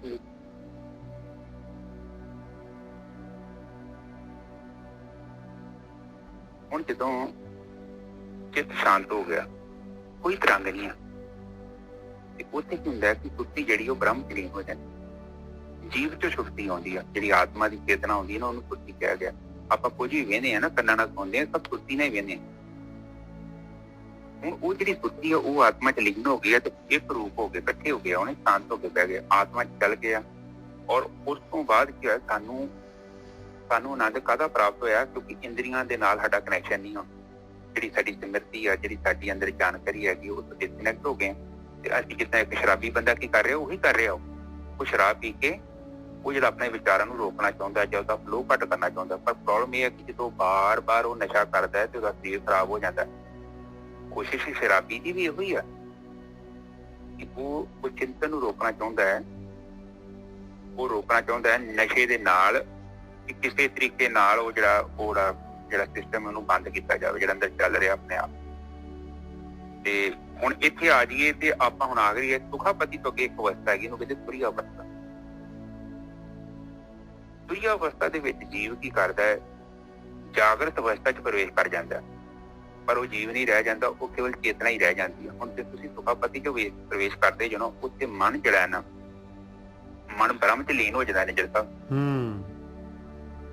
ਉਸਦੀ ਵੀ ਬ੍ਰਹਮ 'ਚ ਲੀਨ ਹੋ ਜਾਂਦੀ ਹੈ। ਜਦੋਂ ਉਹ ਦਵਾਈ ਕੰਮ ਕਰਦੀ ਹੈ ਨਾ, ਉਸੇ ਤਰ੍ਹਾਂ ਸੁਖਾਪਤੀ ਕੰਮ ਕਰਦੀ ਹੈ। ਸੁਖਾਪਤੀ ਸਾਨੂੰ ਇਹ ਜਿਹੜਾ ਸਰਗੁਣ ਬ੍ਰਹਮ ਹੈ, ਜਿਹੜਾ ਦਿਖਾਈ ਦਿੰਦਾ, ਇਹਨੂੰ ਡਿਸਕਨੈਕਟ ਕਰ ਦਿੰਦੀ ਹੈ। ਤੇ ਅਸੀਂ ਕੀ ਕਰਦੇ ਹਾਂ, ਚੌਥੇ ਪਦ 'ਚ ਪਹੁੰਚ ਜਾਂਦੇ ਹਾਂ।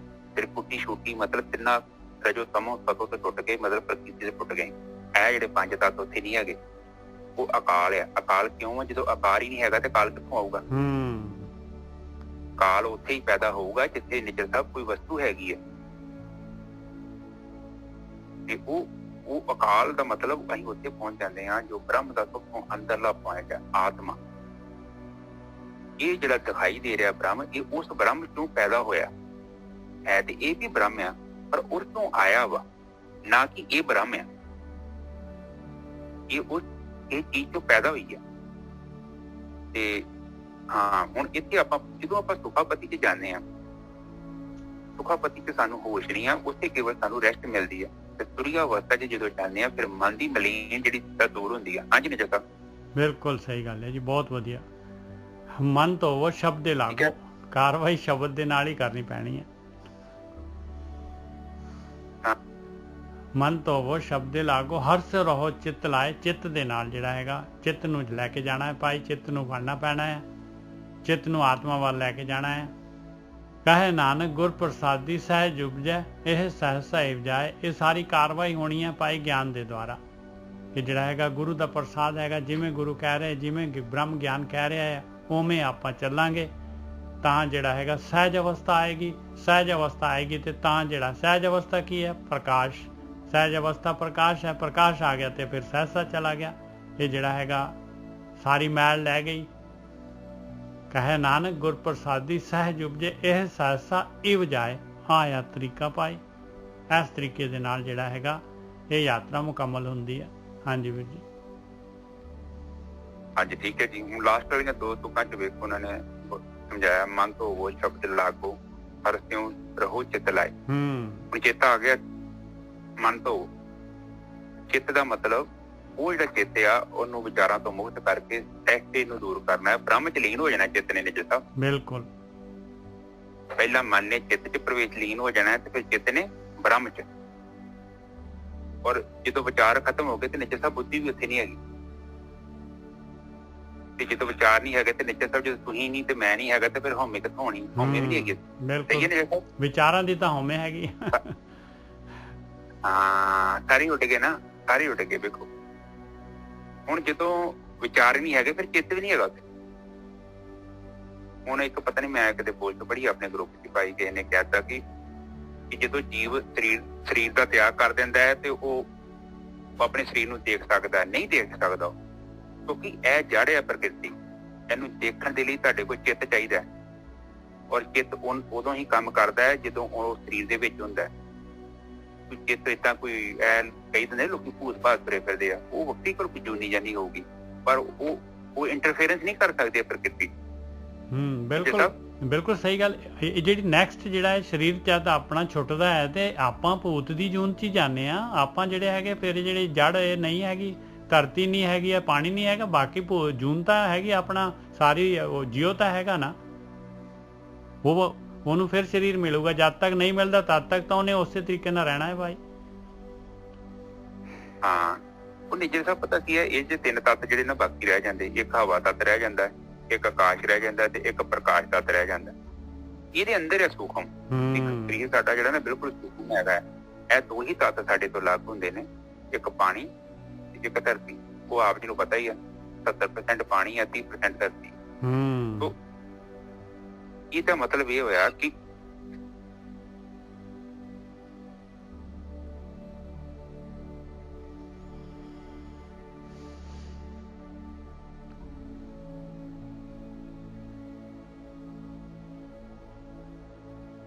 ਪਹਿਲੀ ਤੇ ਬਸ ਇਹੋ ਹੀ ਆ ਕਿ ਇਹਦੇ ਵਿੱਚ ਜਦੋਂ ਸਰੀਰ ਦਾ ਜੀਵ ਤਿਆਗ ਕਰਦਾ ਹੈ ਨਾ, ਤੇ ਜੀਵ ਇਸ ਸਰੀਰ ਨੂੰ ਦੇਖ ਨਹੀਂ ਸਕਦਾ। ਉਸੇ ਟਾਈਮ ਹੀ ਇਹਨੇ ਗਰਭ ਮੰਡਲ ਚ ਚੱਲ ਜਾਣਾ। ਜੇ ਕੋਈ ਭਰਮ ਪਾ ਰਿਹਾ ਤੇ ਉਹ ਗਲਤ ਹੈ। ਏਦਾਂ ਦੇਖੋ, ਏਦਾਂ ਹੋ ਨਹੀਂ ਸਕਦਾ। ਇਹ ਧਰਤੀ ਤੇ ਫਿਰ ਜੀਵ ਹੀ ਤੁਰੇ ਫਿਰਨ ਸਾਰੇ। ਜਦੋਂ ਹਿਟਲਰ ਆਪ ਦੇਖਿਆ, ਲੋਕੀ ਕਹਿੰਦੇ ਨੇ ਕਿ ਉਹ ਜੀ ਭੂਤ ਬੰਦੇ ਨੂੰ ਪਰੇਸ਼ਾਨ ਕਰਦਾ। ਬੰਦਾ ਪੁੱਛੇ, ਜਦੋਂ ਹਿਟਲਰ ਨੇ ਕਰੋੜਾਂ ਲੋਕ ਮਾਰਦੇ ਆ ਤੇ ਫਿਰ ਉਹਨਾਂ ਦੇ ਭੂਤ ਕਿੱਥੇ ਗਏ? ਉਹ ਕਿਉਂ ਨਹੀਂ ਹਿਟਲਰ ਨੂੰ ਪਰੇਸ਼ਾਨ ਕਰਦੇ ਨੇ? ਸਾਹਿਬ ਇਹ ਤੇ ਇੱਕ ਕਾਮਨ ਸੈਂਸ ਆ। ਔਰੰਗਜ਼ੇਬ ਨੇ ਕਿੰਨੀ ਦੁਨੀਆ ਮਾਰੀ, ਫਿਰ ਉਹਨਾਂ ਦੇ ਭੂਤ ਔਰੰਗਜ਼ੇਬ ਨੂੰ ਕਿਉਂ ਨਹੀਂ ਜਾ ਕੇ ਚਿੰਬੜ ਗਏ? ਇਹ ਜਿਸ ਤੇ ਸੋਚਣ ਦੀ ਗੱਲ ਆ। ਆਪਾਂ ਪੜ੍ਹੇ ਲਿਖੇ ਲੋਕ ਆ, ਆਪਾਂ ਇਹਨਾਂ ਚੀਜ਼ਾਂ ਤੇ ਵਿਸ਼ਵਾਸ ਕਰਦੇ ਹਾਂ। ਜਦੋਂ ਵੀ ਜੀਵ ਸਰੀਰ ਤੋਂ ਬਾਹਰ ਆ ਜਾਂਦਾ, ਇਹ ਵੀ ਭਰਮ ਹੈ ਨਿੱਜਰ ਸਾਹਿਬ ਇੱਕ, ਔਰ ਇਹ ਵੀ ਇਸ ਕਰਕੇ ਡਿਸਕਸ ਕੀਤਾ ਹੈ ਕਿ ਜੀਵ ਜਦੋਂ ਵੀ ਬਾਹਰ ਆ ਗਿਆ, ਉਹ ਜੀਵ ਉਹ ਹੋਚ ਨਹੀਂ ਹੈਗਾ। ਉਹਨੂੰ ਇਹ ਜੜ ਦੇ ਬਾਰੇ ਕੁਝ ਵੀ ਨਹੀਂ ਪਤਾ ਲੱਗੂਗਾ। ਉਹਨੂੰ ਜੜ ਨੂੰ ਜੇਕਰ ਜਾਣਨਾ ਚਾਹੁੰਦਾ ਚੇਤਨ ਵੀ, ਤੇ ਉਹਨੂੰ ਜੜ ਦੇ ਵਿੱਚ ਹੀ ਹੋਣਾ ਪਊਗਾ, ਤਾਂ ਹੀ ਇਹ ਦੇਖ ਸਕਦਾ। ਉਹਨੂੰ ਇੰਦਰੀਆਂ ਚਾਹੀਦੀਆਂ ਨੇ, ਗਿਆਨ ਇੰਦਰੀਆਂ, ਕਰਮ ਇੰਦਰੀਆਂ, ਤਾਂ ਹੀ ਉਹ ਫੀਲ ਕਰ ਸਕਦਾ। ਠੀਕ ਹੈ ਨਿੱਜਰ ਸਾਹਿਬ, ਅੱਗੇ ਚਲੀਏ। ਲਾਸਟ ਵਿੱਚ ਤੋਂ ਬੋਲ ਦੋ। ਹਾਂ, ਕਹੇ ਨਾਨਕ ਗੁਰ ਪ੍ਰਸਾਦੀ ਸਹਿਜ ਉਪਜੈ, ਇਹ ਸਹਿਸਾ ਇਵ ਜਾਏ। ਬਿਲਕੁਲ ਠੀਕ ਹੈ ਜੀ। ਹੁਣ ਸਹਿਸਾ ਪਤਾ ਲੱਗ ਹੀ ਗਿਆ ਕਿੱਦਾਂ ਜਾਣਾ।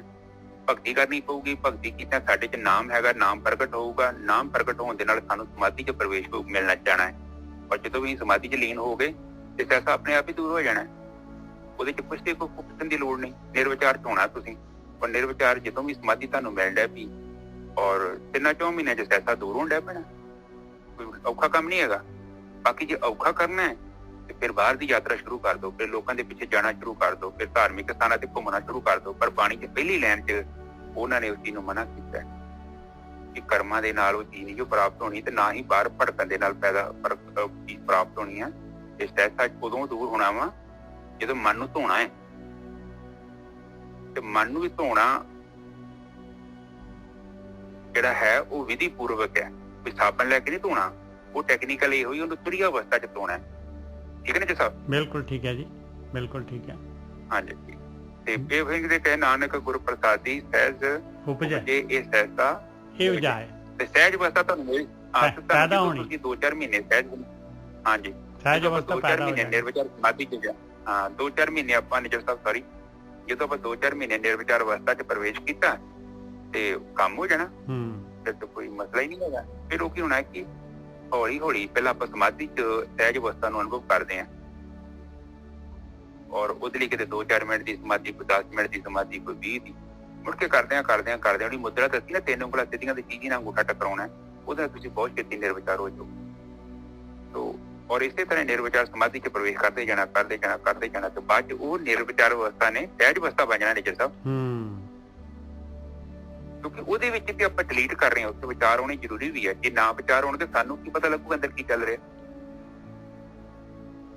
ਹਾਂਜੀ ਨੇਜਾ ਸਾਹਿਬ ਅੱਗੇ ਹੁਣ ਮਹਾਰਾਜ ਹਾਂਜੀ ਇੱਕ ਹੋਰ ਲੈ ਲਈਏ। ਜਿਉ ਮੈਲੇ ਬਾਹਰੋਂ ਨਿਰਮਲ ਜਿਉ ਤਾਂ ਮੈਲੇ ਤਿਨੀ ਜਨਮ ਜੂਏ ਹਾਰਿਆ।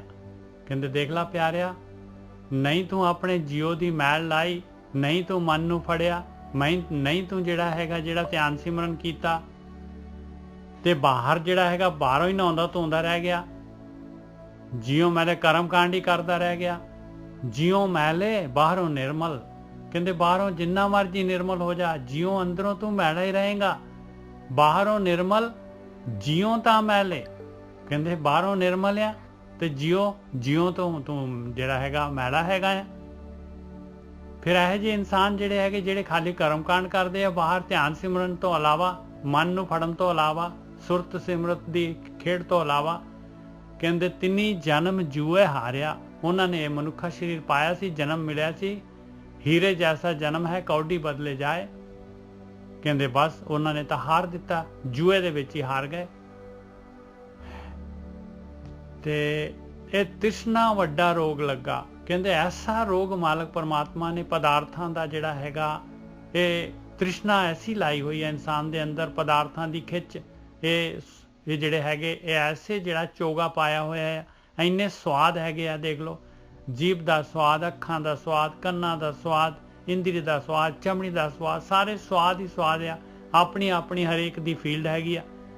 ਇਹ ਤ੍ਰਿਸ਼ਨਾ ਵੱਡਾ ਰੋਗ, ਇਹ ਬਹੁਤ ਵੱਡਾ ਰੋਗ ਆ। ਕਹਿੰਦੇ ਇਹ ਤ੍ਰਿਸ਼ਨਾ ਵੱਡਾ ਰੋਗ ਲੱਗਾ, ਮਰਨ ਮਨੋਂ ਵਿਸਾਰਿਆ। ਇਹਦੇ ਨਾਲ ਇਨਸਾਨ ਜਿਹੜਾ ਹੈਗਾ ਐਸਾ ਸਵਾਦਾਂ 'ਚ ਗਲਤਾਨ ਹੁੰਦਾ ਹੈ ਕਿ ਉਹਨੂੰ ਚੇਤਾ ਹੀ ਨਹੀਂ ਹੁੰਦਾ ਵੀ ਮੈਂ ਜਿਹੜਾ ਹੈਗਾ ਮਰਨਾ ਵੀ ਹੈਗਾ। ਇਹ ਸਰੀਰ ਜਿਹੜਾ ਹੈਗਾ ਆਪਣੇ ਆਪ ਨੂੰ ਸਰੀਰ ਮੰਨਦਾ ਹੈ ਵੀ ਸਰੀਰ ਖੁੱਸਣਾ ਹੈ ਮੇਰੇ ਕੋਲੋਂ। ਵੇਦਾਂ ਮਹਿ ਨਾਮ ਉੱਤਮ ਸੋ ਸੁਣੇ ਨਾਹੀ ਫਿਰੇ ਜਿਉ ਬੇਤਾਲਿਆ। ਕਹਿੰਦੇ ਗਿਆਨ ਦੇ ਵਿੱਚ, ਵੇਦਾਂ ਦੇ ਵਿੱਚ, ਦੁਨੀਆ ਦੇ ਵਿੱਚ, ਧਾਰਮਿਕ ਜਿਹੜੇ ਹੈਗੇ ਗਿਆਨ ਦੇ ਵਿੱਚ, ਗ੍ਰੰਥਾਂ ਦੇ ਵਿੱਚ ਨਾਮ ਉੱਤਮ ਚੀਜ਼ ਹੈਗੀ। ਨਾਮ ਵਾਲੀ ਚੀਜ਼, ਸਾਰੇ ਧਾਰਮਿਕ ਗ੍ਰੰਥ ਜਿਹੜੇ ਹੈਗੇ ਨਾਮ ਵਾਲੀ ਗੱਲ ਦੱਸਦੇ ਆ, ਧਿਆਨ ਸਿਮਰਨ ਵਾਲੇ ਪਾਸੇ ਦੱਸਦੇ ਆ। ਸੋ ਸੁਣੇ ਨਹੀਂ, ਕਹਿੰਦੇ ਉਹ ਗੱਲ ਨੂੰ ਨਹੀਂ ਸੁਣਦੇ ਆਪਾਂ, ਖਾਲੀ ਬਸ ਵੇਦਾਂ ਨੂੰ ਹੀ ਪੜ੍ਹੀ ਜਾ ਰਹੇ ਹਾਂ, ਵੇਦਾਂ ਨੂੰ ਹੀ ਰਟੀ ਜਾ ਰਹੇ ਹਾਂ, ਵੇਦਾਂ ਨੂੰ ਹੀ ਵਿਚਾਰੀ ਜਾ ਰਹੇ ਹਾਂ। ਫਿਰੇ ਜਿਉਂ ਬੇਤਾਲਿਆ, ਕਹਿੰਦੇ ਇਹਦੇ ਨਾਲ ਤਾਂ ਫਿਰ ਤਾਲ 'ਚ ਨਹੀਂ ਹੈਗਾ ਪਿਆਰਿਆ, ਖੁੰਝ ਗਿਆ ਬਸ ਤੂੰ, ਜਿਹੜਾ ਹੈਗਾ ਭਟਕ ਗਿਆ, ਭੂਲ ਭੁਲਈਆ 'ਚ ਪੈ ਗਿਆ, ਰਸਤਾ ਨਹੀਂ ਮਿਲਣਾ ਹੁਣ ਤੈਨੂੰ, ਭਾਵੇਂ ਘੁੰਮੀ ਜਾ 84 ਲੱਖ ਜੂਨਾਂ ਹੈਗੀਆਂ, ਘੁੰਮੀ ਜਾ ਪਾਏ। ਕਹੇ ਨਾਨਕ ਜਿਨ ਸੱਚ ਤਜਿਆ ਕੂੜੇ ਲਾਗੇ ਤਿਨੀ ਜਨਮ ਜੂਏ ਹਾਰਿਆ। ਜਿਨ੍ਹਾਂ ਨੇ ਸੱਚ ਨੂੰ ਛੱਡ ਦਿੱਤਾ, ਜਿਨ੍ਹਾਂ ਨੇ ਜਿਹੜਾ ਹੈਗਾ ਮਨ ਨੂੰ ਧੋਣਾ ਨਹੀਂ ਸ਼ੁਰੂ ਕੀਤਾ, ਜਿਨ੍ਹਾਂ ਨੇ ਧਿਆਨ ਸਿਮਰਨ ਨਹੀਂ ਕੀਤਾ। ਸੱਚ ਪਰਮੇਸ਼ਰ ਹੈਗਾ, ਸੱਚ ਪਰਮੇਸ਼ਰ ਹੈਗਾ, ਔਰ ਆਪਾਂ ਸੱਚ ਹੋਵਾਂਗੇ ਜੇ ਆਪਾਂ ਜਿਹੜੇ ਹੈਗੇ ਆ ਆਤਮਾ ਵੱਲ ਨੂੰ ਗਤੀ ਕਰਾਂਗੇ। ਸੱਚ ਆਪਣੀ ਆਤਮਾ ਹੈਗੀ। ਕਹੇ ਨਾਨਕ ਜਿਨ ਸੱਚ ਤਜਿਆ, ਤਜਣਾ ਕੀ ਹੈਗਾ ਨਹੀਂ ਭਾਈ, ਆਤਮਾ ਦਾ ਮਨ ਧੋਣ ਵਾਲੀ ਗੱਲ ਕਰਨੀ। ਕੂੜੇ ਲਾਗੇ, ਕੂੜ ਦੇ ਨਾਲ ਲੱਗੇ ਹੋਏ ਆ ਆਪਾਂ। ਤਿੰਨੀ ਜਨਮ ਜੂਏ ਹਾਰਿਆ, ਕਹਿੰਦੇ ਉਹਨਾਂ ਨੇ ਤਾਂ ਜਨਮ ਜਿਹੜਾ ਮਨੁੱਖੀ ਜੂਨ ਜਿਹੜੀ ਹੈਗੀ ਜੂਏ ਦੇ ਵਿੱਚ ਹਾਰ ਦਿੱਤੀ। ਜਿਉ ਮੈਲੇ ਬਾਹਰੋਂ ਨਿਰਮਲ ਜਿਉ ਤਾਂ ਮੈਲੇ ਤਿੰਨੀ ਜਨਮ ਜੂਏ ਹਾਰਿਆ। ਦੇਖੋ ਮੋੜਵਾਂ ਦੱਥਾ ਲਾਇਆ ਮਹਾਰਾਜ ਨੇ। ਪਹਿਲਾਂ ਕਹਿੰਦੇ ਜਿਉ ਮੈਲੇ ਬਾਹਰੋਂ ਨਿਰਮਲ, ਫਿਰ ਕਹਿੰਦੇ ਬਾਹਰੋਂ ਨਿਰਮਲ ਜਿਉ ਤਾਂ ਮੈਲੇ। ਦਿਨ ਪੂਰਾ ਚੰਗੀ ਤਰ੍ਹਾਂ ਕਲੈਰਿਟੀ ਕਰ ਦਿੱਤੀ ਬਈ ਬਾਹਰਲੇ ਜਿਹੜੇ ਹੈਗੇ ਨਹਾਉਣ ਧੋਣ ਦੇ ਨਾਲ, ਬਾਹਰਲੇ ਤੀਰਥਾਂ ਦੇ ਨਾਲ ਤੇਰੀ ਜਿਹੜੀ ਹੈ ਮਨ ਦੀ ਮੈਲ ਨਹੀਂ ਲੈਣੀ ਪਾਈ। ਇਹ ਹਾਰ ਜਾਏਗਾ ਜਨਮ, ਮਨੁੱਖੀ ਜੀਵਨ ਹਾਰ ਜਾਏਗਾ। ਹਾਂਜੀ ਵੀਰ ਜੀ। ਹਾਂਜੀ ਬਿਲਕੁਲ ਠੀਕ ਹੈ ਜੀ। ਅਸਲ ਜੀਵਾ ਮੈਲ ਜਿਹੜਾ ਜੀਵ ਆ, ਜਿਹੜਾ ਜੀਵ ਹੈ ਸਾਡੇ ਅੰਦਰ, ਉਹ ਮੈਲਾ ਕਿਉਂ ਹੁੰਦਾ? ਉਹਦਾ ਕਾਰਨ ਹੁੰਦਾ ਹੈ, ਉਹ ਬਾਣੀ ਚ ਲਿਖਿਤ ਹੈ,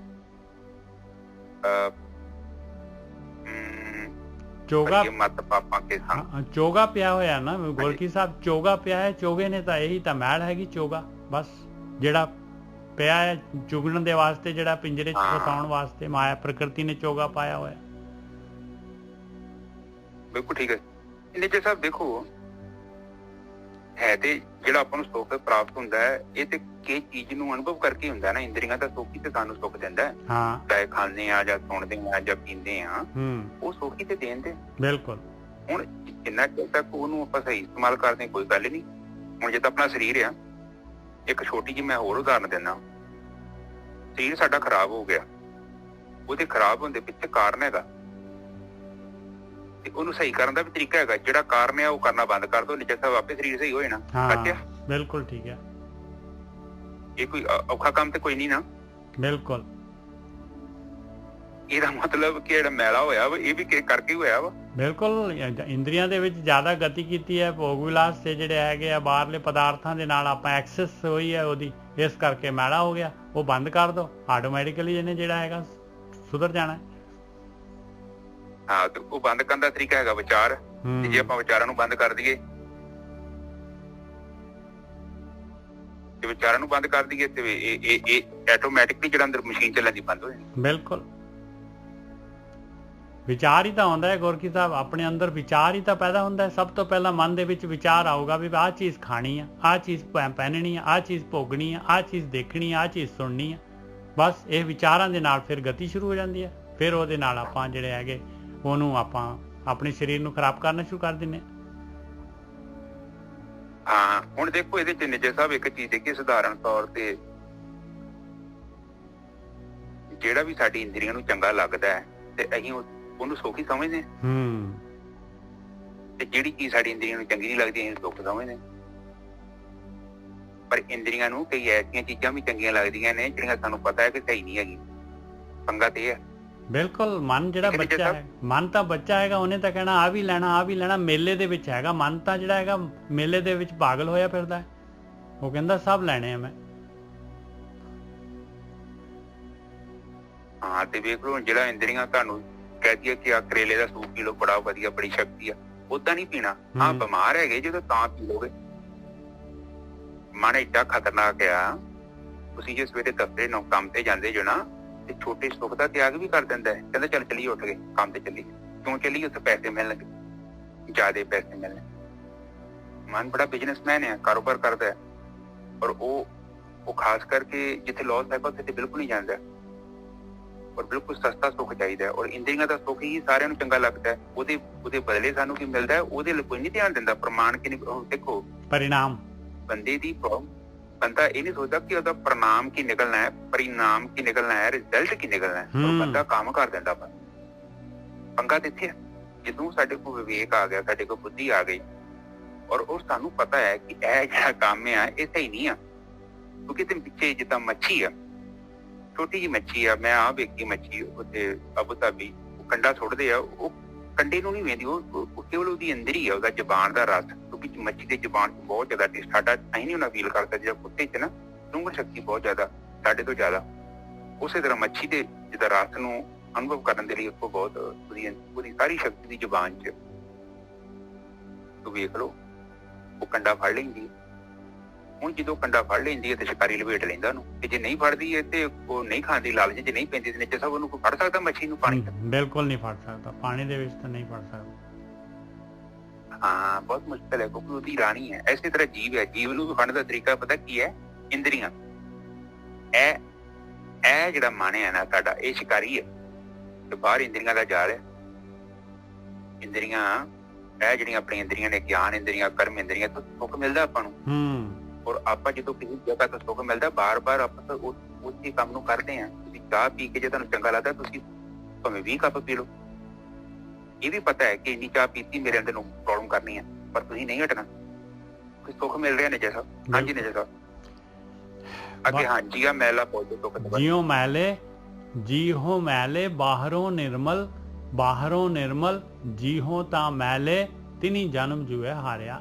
ਬਸ ਕੰਡੀਸ਼ਨ ਹੈ ਇੱਥੇ। ਮਹਾਰਾਜ ਨੇ ਬਿਲਕੁਲ ਜਿਹੜਾ ਸਟ੍ਰੇਟ ਫਾਰਵਰਡ ਜਿਹੜਾ ਹੈਗਾ, ਬਿਲਕੁਲ ਪੂਰਾ ਇੱਥੇ ਜਿਹੜਾ ਹੈਗਾ ਪੂਰਾ ਦਾ ਪੂਰਾ ਗਿਆਨ ਦੇ ਦਿੱਤਾ ਵੀ ਭਾਈ ਜਨਮ ਜੂਆ ਹਾਰ ਜਾਏਗਾ ਤੂੰ, ਜਿਹੜਾ ਜੂਏ 'ਚ ਚਲੇ ਜਾਊਗਾ ਤੇਰਾ ਜਨਮ ਜਿਹੜਾ ਹੈਗਾ। ਜੇ ਤੂੰ ਅੰਦਰਲਾ ਜਿਹੜਾ ਜੀਓ ਜਿਹੜਾ ਹੈਗਾ, ਜੀਓ ਦੀ ਮੈਲ ਨਹੀਂ ਲਾਏਗਾ ਤੇ। ਹਾਂਜੀ ਬੀਜੀ ਠੀਕ ਹੈ ਜੀ। ਪਹਿਲੀ ਤੁਕ ਪੜ੍ਹੀ ਆਪ ਜੀ ਨੇ ਸੰਗਤ ਜੀ, ਉਹ ਕਹਿੰਦੇ ਬਾਹਰਲੇ ਕਰਮ ਕਿਸੇ ਕੰਮ ਦੇ ਨਹੀਂ, ਬਿਲਕੁਲ ਨਹੀਂ ਕਿਸੇ ਕੰਮ ਦੀ। ਪਹਿਲੀ ਤੁਕ ਹੀ ਰਿਜੈਕਟ ਕਰਤਾ ਜੋ ਆਪਾਂ ਕਰ ਰਹੇ ਹਾਂ। ਜਿੱਦਾਂ ਮਤਲਬ ਜੇ ਬਾਹਰਲੇ ਕਰਮ ਸਹੀ ਨਹੀਂ ਆ, ਉਹਨਾਂ ਦੇ ਨਾਲ ਕੁਝ ਨਹੀਂ ਹੋ ਸਕਦਾ ਤੇ ਕੀ ਤਰੀਕਾ ਹੈ? ਬਾਣੀ ਕੀ ਕਹਿਣਾ ਚਾਹੁੰਦੀ? ਬਾਣੀ ਕਹਿੰਦੀ ਹੈ ਭਗਤੀ ਕਰਨੀ ਪੈਣੀ ਤੇ। ਅੱਛਾ ਭਗਤੀ ਕਰਨੀ ਪੈਣੀ, ਤੇਰਾ ਚਿੱਤ ਜਿਹੜਾ ਬ੍ਰਹਮ ਚ ਲੱਗਣਾ ਚਾਹੀਦਾ। ਬ੍ਰਹਮ ਚ ਚਿੱਤ ਕਦਾ ਲੱਗੂ? ਤੇਰੇ ਮਨ ਨੂੰ ਚਿੱਤ ਚ ਲੀਨ ਕਰਨਾ ਪਊਗਾ। ਚਿੱਤ ਮਨ ਚ ਲੀਨ ਕਦੋਂ ਹੋਊਗਾ? ਜੇ ਤੇਰੇ ਵਿਚਾਰ ਖਤਮ ਹੋਣਗੇ। ਇਹ ਸਾਰਾ ਜੁੜਿਆ ਹੋਇਆ। ਇੱਥੇ ਗੱਲ ਕਰ ਜੀਆ ਮੈਲਾ ਬਾਹਰੋਂ ਨਿਰਮਲ। ਕਹਿੰਦੇ ਬਾਹਰੋਂ ਤੂੰ ਕੱਪੜੇ ਬੜੇ ਵਧੀਆ ਪਾਏ ਆ ਪਰ ਤੇਰੇ ਅੰਦਰ ਜੀ ਮਾੜਾ। ਤੂੰ ਬਾਹਰੋਂ ਤੂੰ ਬੰਗਲਾ ਬਣਿਆ ਹੰਸੋਂ ਕੋ ਕੱਪੜੇ ਪਾ ਕੇ ਬੈਠਾ ਹੈ ਪਰ ਅੰਦਰ ਤੇਰੀ ਬਿਰਤੀ ਉਹਦੀ ਬੰਗਲੇ ਵਰਗੀ ਮੱਛੀਆਂ ਦੇ ਉੱਤੇ। ਤੂੰ ਗੁਰਦੁਆਰੇ ਵੀ ਜਾਂਦਾ ਉੱਥੇ ਮੱਛੀਆਂ ਲੱਭਣ ਦੀਆਂ ਨੇ ਸਾਹਿਬ। ਬਿਲਕੁਲ ਸਹੀ ਗੱਲ ਆ। ਸੇਵਾ ਅਤੇ ਮੈਂ ਥੋੜੀ ਕਹਿੰਦੇ ਉਹ ਤੇ ਬਾਣੀ ਕਹਿੰਦੀ। ਉਹ ਕਹਿੰਦੇ ਆ ਕਿ ਜੀਆ ਮੈਲ ਹੈ ਬਾਹਰ ਨਿਰਮਲ। ਤੂੰ ਬਾਹਰੋਂ ਬੜਾ ਸੁਥਰਾ ਹੈ ਔਰ ਤੇਰੀ ਜ਼ੁਬਾਨ ਬੜੀ ਵਧੀਆ ਹੈ ਲੋਕਾਂ ਨੂੰ ਸਰ ਜੀ ਭੈਣ ਜੀ ਭਰਾ ਜੀ ਪਰ ਤੇਰਾ ਅੰਦਰ ਜਿਹੜਾ ਜੀ ਹੈਗਾ ਉਹ ਮੈਲਾ। ਉਹ ਤੈਨੂੰ ਪਤਾ ਪਰ ਤੂੰ ਜਿਹਨੂੰ ਮੰਨਣ ਨੂੰ ਤਿਆਰ ਨਹੀਂ। ਤੂੰ ਬਾਹਰੋਂ ਬੜੀ ਪੱਗ ਛੱਗ ਬੰਨ੍ਹਦਾ ਹੈ ਪੂਰਾ ਆਪਣੇ ਆਪ ਨੂੰ ਪਿਸਤੋ ਕੁੱਤੋ ਲਾ ਕੇ ਟਾਈ ਸ਼ਾਈ ਲਾ ਕੇ ਰੈਡੀ ਹੋ ਕੇ ਬੈਠਾ ਹੈ ਪਰ ਤੇਰਾ ਜੀ ਮੈਲਾ ਹੈ। ਅੱਗੇ ਬੋਲੋ। ਬਾਹਰ ਨਿਰਮਲ ਬਾਹਰੋਂ ਨਿਰਮਲ ਜੀਓ ਤਾਂ ਮੈਲੇ ਤਿੰਨੀ ਜਨਮ ਜੂਏ ਹਾਰਿਆ। ਬਸ ਸੇਮ ਚੀਜ਼ ਮਹਾਰਾਜ ਕਹਿ ਰਹੇ। ਫਿਰ ਤਾਂ ਤੂੰ ਜਨਮ ਹਾਰ ਗਿਆ ਜੂਏ ਦੇ ਵਿੱਚ ਹਾਰ ਗਿਆ। ਜੂਏ 'ਚ ਕੀ ਹਾਰਨਾ ਹੁੰਦਾ? ਆਪਾਂ ਨੇ ਕੁਝ ਵੀ ਨਹੀਂ ਖੱਟਿਆ। ਆਪਾਂ ਨੇ ਸਾਰਾ ਕੁਝ ਆਪਣਾ ਜਿਹੜਾ ਕਿ ਚਲਾ ਗਿਆ ਆਪਣਾ। ਜੂਏ 'ਚ ਹਾਰਨਾ ਇਹ ਹੈਗਾ ਵੀ ਪਾਇਆ ਕੁਝ ਵੀ ਨਹੀਂ ਗਵਾਇਆ ਸਾਰਾ ਕੁਝ। ਆਹੋ ਸਾਧ ਸੰਗਤ ਜੀ ਕਿਤੇ ਨਾ ਜੂਆ ਖੇਡਦੇ ਵੇਖੋ ਲੋਕਾਂ ਨੂੰ। ਦਾ ਗਿਆ ਤੇ ਉਹ ਗਿਆ ਸਭ ਕੁਝ। ਮਾਲਕ ਸੀ ਘਰ ਦਾ। ਘਰ ਸੀ ਬੜਾ ਵੱਡਾ 25-30 ਸਾਲ 'ਚ ਬਣਾਇਆ। ਉਹ ਗਿਆ ਜੂਆ ਹਾਰ ਗਿਆ। ਦਾ ਲੱਗਾ ਨਹੀਂ ਆਇਆ ਅਗਲਾ ਜਿੱਤ ਗਿਆ। ਉਹ ਮਤਲਬ ਮੈਂ ਮਾਲਕ ਸੀ ਘਰ ਦਾ ਮਾਲਕ ਸੀ ਗੱਡੀਆਂ ਮੇਰੀਆਂ ਸਨ ਪਰ ਮੈਂ ਜੂਏ 'ਚ ਹਾਰ ਗਿਆ। ਇਹ ਬਾਣੀ ਤੋਂ ਕਹਿੰਦੀ ਹੈ ਜੇਕਰ ਤੇਰਾ ਬਾਹਰੋਂ ਨਿਰਮਲ ਆ ਪਰ ਤੇਰਾ ਜੀ ਮੈਲਾ ਤੇ ਸਮਝ ਲੈ ਤੂੰ ਜੂਆ ਹਾਰ ਗਈ। ਬਿਲਕੁਲ ਇੱਕ क्षण 'ਚ 2 ਪੁਆਇੰਟ ਦੀਆਂ ਗੱਲਾਂ ਕਰਦੇ ਨੇ ਤੇ ਗੱਲ ਕਲੀਅਰ ਕਰਦੇ ਨੇ। ਹਾਂਜੀ ਅੱਗੇ ਚੱਲੀਏ। ਇਹ ਤ੍ਰਿਸ਼ਨਾ ਵੱਡਾ ਰੋਗ ਲੱਗਾ। ਕਹਿੰਦੇ ਆਹੀ ਤ੍ਰਿਸ਼ਨਾ ਹੈਗੀ ਪਦਾਰਥਾਂ ਦੀ ਜਿਹੜੀ ਹੈਗੀ ਆ। ਇਹ ਮਾਇਆ ਦੀ ਖਿੱਚ ਜਿਹੜੀ ਹੈਗੀ ਆ। ਇਹ ਤੇਰੇ ਵਿਚਾਰ ਜਿਹੜੇ ਹੈਗੇ ਆ। ਇਹ ਇੰਦਰੀਆਂ ਦੇ ਭੋਗ ਜਿਹੜੇ ਹੈਗੇ ਇਹੀ ਵੱਡਾ ਰੋਗ ਆ ਪਿਆਰਿਆ। ਇਹਦੇ ਨਾਲ ਮਰਨ ਮਨੋਂ ਵਿਸਾਰਿਆ। ਤੈਨੂੰ ਮਰਨ ਭੁੱਲ ਜਾਣਾ ਹੈ। ਤੂੰ ਤਾਂ ਸੋਚਣਾ ਕਿ ਆਹ ਜਿਹੜਾ ਸੁੱਖ ਮਿਲ ਰਿਹਾ ਮੈਨੂੰ ਇਹ ਜਿਹੜੇ ਹਮੇਸ਼ਾ ਰਹਿਣ ਵਾਲੇ ਆ ਸਰੀਰ ਇਸ ਤਰ੍ਹਾਂ ਹੀ ਰਹਿਣਾ ਹੈ ਮੇਰਾ। ਕਹਿੰਦੇ ਬਸ ਇਹਨਾਂ ਨੇ ਮਰਨਾ ਤੈਨੂੰ ਭੁੱਲਿਆ ਸੀ ਨਾ। ਉਦੋਂ ਵੀ ਪਤਾ ਲੱਗਣਾ ਜਦ ਜੰਮ ਦਾ ਡੰਡਾ ਸਿਰ ਤੇ ਵੱਜਿਆ। ਵੇਦਾਂ ਮਹਿ ਨਾਮ ਉੱਤਮ। ਕਹਿੰਦੇ ਦੇਖ ਲਾ ਪਿਆਰਿਆ ਗਿਆਨ ਲੈ ਰਿਹਾ ਹੈ। ਗਿਆਨ ਜਿਹੜਾ ਹੈਗਾ ਧਾਰਮਿਕ ਜਿਹੜੇ ਹੈਗੇ ਗ੍ਰੰਥ ਹੈਗੇ ਹੋਰ ਜਿਹੜੇ ਹੈਗੇ ਇਹਨਾਂ ਦੇ ਵਿੱਚ ਕਹਿੰਦੇ ਨਾਮ ਵਾਲੀ ਵਸਤੂ ਉੱਤਮ ਚੀਜ਼ ਪਈ ਹੋਈ ਆ ਇਹਨਾਂ ਦੇ ਵਿੱਚ। ਸੋ ਸੁਣੇ ਨਾ ਉਹਦੇ ਵੱਲ ਨੂੰ ਜਾਂਦਾ ਹੀ ਨਹੀਂ। ਉਹ ਗੱਲ ਸੁਣਦਾ ਹੀ ਨਹੀਂ ਹੈ ਧਿਆਨ ਸਿਮਰਨ ਕਰਦਾ ਹੀ ਨਹੀਂ ਹੈ। ਕਹਿੰਦੇ ਜੀ ਭਗਤੀ 9 ਪ੍ਰਕਾਰ ਦੀ ਹੁੰਦੀ ਆ ਸਾਰੀ। ਭਗਤੀ ਜਿਹੜੀ ਹੈਗੀ ਧਿਆਨ ਸਿਮਰਨ ਜਿਹੜਾ ਹੈਗਾ ਆਹੀ ਭਗਤੀ ਆ ਭਾਈ। ਆਹ ਨੁਕਤਾ ਨਹੀਂ ਫੜਦੇ ਆਪਾਂ। ਨਾਮ ਵਾਲਾ ਨੁਕਤਾ ਨਹੀਂ ਫੜਦੇ ਬਸ। ਕਿ ਨਹਾਉਣਾ ਵੀ ਭਗਤੀ ਹੈ ਜੀ ਪਾਠ ਕਰਨਾ ਵੀ ਭਗਤੀ ਹੈ ਜੀ ਪਾਠ ਸੁਣਨਾ ਵੀ ਭਗਤੀ ਹੈ ਜੀ। ਇਹ ਸਾਰੇ ਜਿਹੜੇ ਹੈਗੇ ਇਸ ਤਰ੍ਹਾਂ ਜਿਹੜੇ ਹੈਗੇ ਆ ਉਹਨੂੰ ਜਿਹੜਾ ਹੈਗਾ ਆਪਾਂ ਡਾਇਲੂਟ ਕਰ ਦਿੰਦੇ ਆ। ਔਰ ਜਿਹੜੀ ਅਸਲੀ ਚੀਜ਼ ਹੈ ਕਿਉਂਕਿ ਔਖੀ ਕਾਰਵਾਈ ਹੈਗੀ ਆ। ਮਨ ਨੂੰ ਫੜਨਾ ਮਨ ਨੂੰ ਅੰਦਰ ਜਿਹੜਾ ਹੈਗਾ ਚੁੱਪ ਕਰਕੇ ਬਿਠਾਉਣਾ ਕਹਿੰਦੇ ਔਖਾ ਕੰਮ ਆ ਭਾਈ। ਕਹਿੰਦੇ ਵੇਦਾਂ ਮੈਂ ਨਾਮ ਉੱਤਮ ਚੀਜ਼ ਹੈਗੀ ਆ ਪਰ ਸੁਣਦਾ ਨਹੀਂ ਇਨਸਾਨ ਜਿਹੜਾ ਹੈਗਾ ਚਾਹੁੰਦਾ ਹੀ ਨਹੀਂ ਇਸ ਪਾਸੇ ਲੈਂਦਾ ਹੀ ਨਹੀਂ ਹੈ। ਇਸ ਗੱਲ ਤੇ ਆਉਂਦਾ ਹੀ ਨਹੀਂ ਹੈਗਾ। ਜੋ ਕੋਈ ਕਹਿੰਦਾ ਵੀ ਹੈਗਾ ਤੇ ਕਹਿੰਦਾ ਹੋਰ ਕੋਈ ਗੱਲ ਕਰੋ। ਵੇਦਾਂ ਮੈਂ ਨਾਮ ਉੱਤਮ ਸੋ ਸੁਣੇ ਨਾਈ ਫਿਰੇ ਜੋ ਬੇਤਾਲਿਆ। ਕਹਿੰਦੇ ਫਿਰ ਤਾਲ ਦੇ ਵਿੱਚ ਨਹੀਂ ਹੈਗਾ ਬੇਤਾਲਿਆਂ ਵਾਂਗੂ ਘੁੰਮ ਰਿਹਾ ਹੈ ਇਨਸਾਨ ਜਿਹੜਾ ਹੈਗਾ। ਸਹੀ ਚੀਜ਼ ਜਿਹੜਾ ਹੈਗਾ ਸਹੀ ਦਵਾਈ ਲੈ ਹੀ ਨਹੀਂ ਰਿਹਾ ਔਰ ਬਸ ਐਸੇ ਤਰੀਕੇ ਦੇ ਨਾਲ ਜਿਹੜਾ ਹੈਗਾ ਫਿਰ ਜੀਵਨ ਗੁਜ਼ਾਰ ਰਿਹਾ ਆ। ਤੇ ਫਿਰ ਭਾਈ ਇਹਦੇ ਨਾਲ ਕੀ ਹੋਊਗਾ? ਕਹੇ ਨਾਨਕ ਜਿਨ ਸੱਚ ਤਜਿਆ। ਸੱਚ ਨੂੰ ਛੱਡ ਦਿੱਤਾ। ਨਾਮ ਵਾਲੀ ਵਸਤੂ ਲਈ ਨਹੀਂ ਜਿਹੜੀ ਗਿਆਨ ਦੇ ਵਿੱਚ ਵੇਦਾਂ ਦੇ ਵਿੱਚ ਉੱਤਮ ਵਸਤੂ ਹੈਗੀ ਆ ਉਹਨੂੰ ਸੁਣਿਆ ਹੀ ਨਹੀਂ। ਕੂੜੇ ਲਾਗੇ ਕੂੜ ਦੇ ਨਾਲ ਲੱਗਿਆ ਰਹਿ ਗਿਆ। ਤਿੰਨੀ ਜਨਮ ਜੂਏ ਹਾਰਿਆ। ਉਹਨਾਂ ਨੇ ਕਹਿੰਦੇ ਪਾਏ ਬੜੇ ਸਸਤੇ ਦੇ ਵਿੱਚ ਮਨੁੱਖੀ ਜੂਨ ਜਿਹੜੀ ਹੈਗੀ ਹਾਰ ਦਿੱਤੀ। ਹਾਂਜੀ ਵੀਰ ਜੀ ਬਿਲਕੁਲ ਠੀਕ ਹੈ। ਉਹ ਕਹਿੰਦੇ ਕਿ ਜੂਏ ਦਾ ਮਤਲਬ ਇਹ ਕਿ ਚਰਨਜੀਤ ਕੋਲ ਰੁਪਈਆ ਸੀ 10-20 ਲੱਖ। ਹੋ ਸਕਦਾ ਕਿ ਚਰਨਜੀਤ ਜੇ ਬੰਦੇ ਦੇ ਪੁੱਤ ਨੂੰ ਪੈਸੇ ਵਰਤਦਾ ਤੇ 4-5 ਸਾਲ ਤੱਕ 10 ਸਾਲ ਤੱਕ ਉਹਨੂੰ ਵਰਤ ਸਕਦਾ ਸੀ ਪਰ ਚਰਨਜੀਤ ਨੇ ਕਿਤੇ ਜੂਆ ਹੀ ਖੇਡਦਾ। 1 ਮਿੰਟ ਤੇ ਕੰਗਾਲ ਹੋ ਗਿਆ। ਬਿਲਕੁਲ ਫਾਸਟ ਕੰਮ। ਇਹ ਬਾਣੀ ਆਪਾਂ ਨੂੰ ਸਮਝਾ ਰਹੀ ਆ। ਅੱਛਾ ਨੇ ਜਦ ਇਹ ਤੋਂ ਬੋਲ ਦੋ ਇਹ ਤ੍ਰਿਸ਼ਨਾ ਵੱਡਾ ਰੋਗ ਲੱਗਾ ਮਰਨ ਮਨੋਂ ਵਿਸਾਰਿਆ। ਮਰਨ ਵਿਸਾਰ ਦਿੱਤਾ ਤ੍ਰਿਸ਼ਨਾ। ਦੇਖੋ ਹਾਂਜੀ ਸਾਧ ਸੰਗਤ ਜੀ ਇੱਥੇ ਨਾ ਬੜੀ ਗੱਲ ਕਲੀਅਰ ਕਰਨਾ ਚਾਹੁੰਦੇ ਆਪਾਂ। 2 ਚੀਜ਼ਾਂ ਹੈਗੀਆਂ ਨੇ। ਆਪਾਂ ਪਤਾ ਕੀ ਕਰਦੇ ਪਏ ਹਾਂ? 2 ਹੀ ਤਾਂ ਕੰਮ ਕਰਨੇ ਇੱਛਾ ਤੇ ਪ੍ਰਾਪਤੀ। ਆਪਾਂ ਇੱਛਾਧਾਰੀ ਹਾਂ ਨਾ। ਆਪਾਂ ਜਦੋਂ ਇੱਛਾਧਾਰੀ ਸੱਪ ਨਹੀਂ ਹੁੰਦਾ ਆਪਾਂ ਵੀ ਇੱਛਾਧਾਰੀ ਹਾਂ। ਆਪਾਂ ਇੱਛਾ ਕਰਦੇ ਹਾਂ ਨਾ ਕਰ ਲੈਣਾ ਵਿਆਹ ਹੋਣਾ, ਉਹੀ ਤ੍ਰਿਸ਼ਨਾ ਹੈਗੀ। ਬਿਲਕੁਲ ਫਿਰ ਉਹਨੂੰ ਪ੍ਰਾਪਤੀ ਕਰਦੇ ਆ ਆਪਾਂ, ਉਹਦੇ ਮਗਰ ਭੱਜੇ ਫਿਰਦੇ ਆ। ਪਰ ਇਹ ਉਹੀ ਤੇ ਕੰਮ, ਤੀਜਾ ਤੇ ਕੰਮ ਹੀ ਨਹੀਂ ਕਰਦੇ ਆਪਾਂ। ਬਿਲਕੁਲ ਸਹੀ ਹੈ ਜੀ।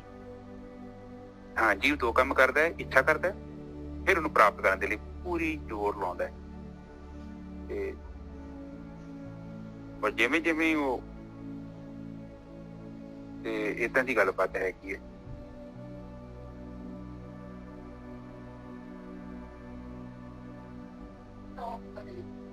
ਆਪ ਹੈਗਾ ਹਰਦੀਪ।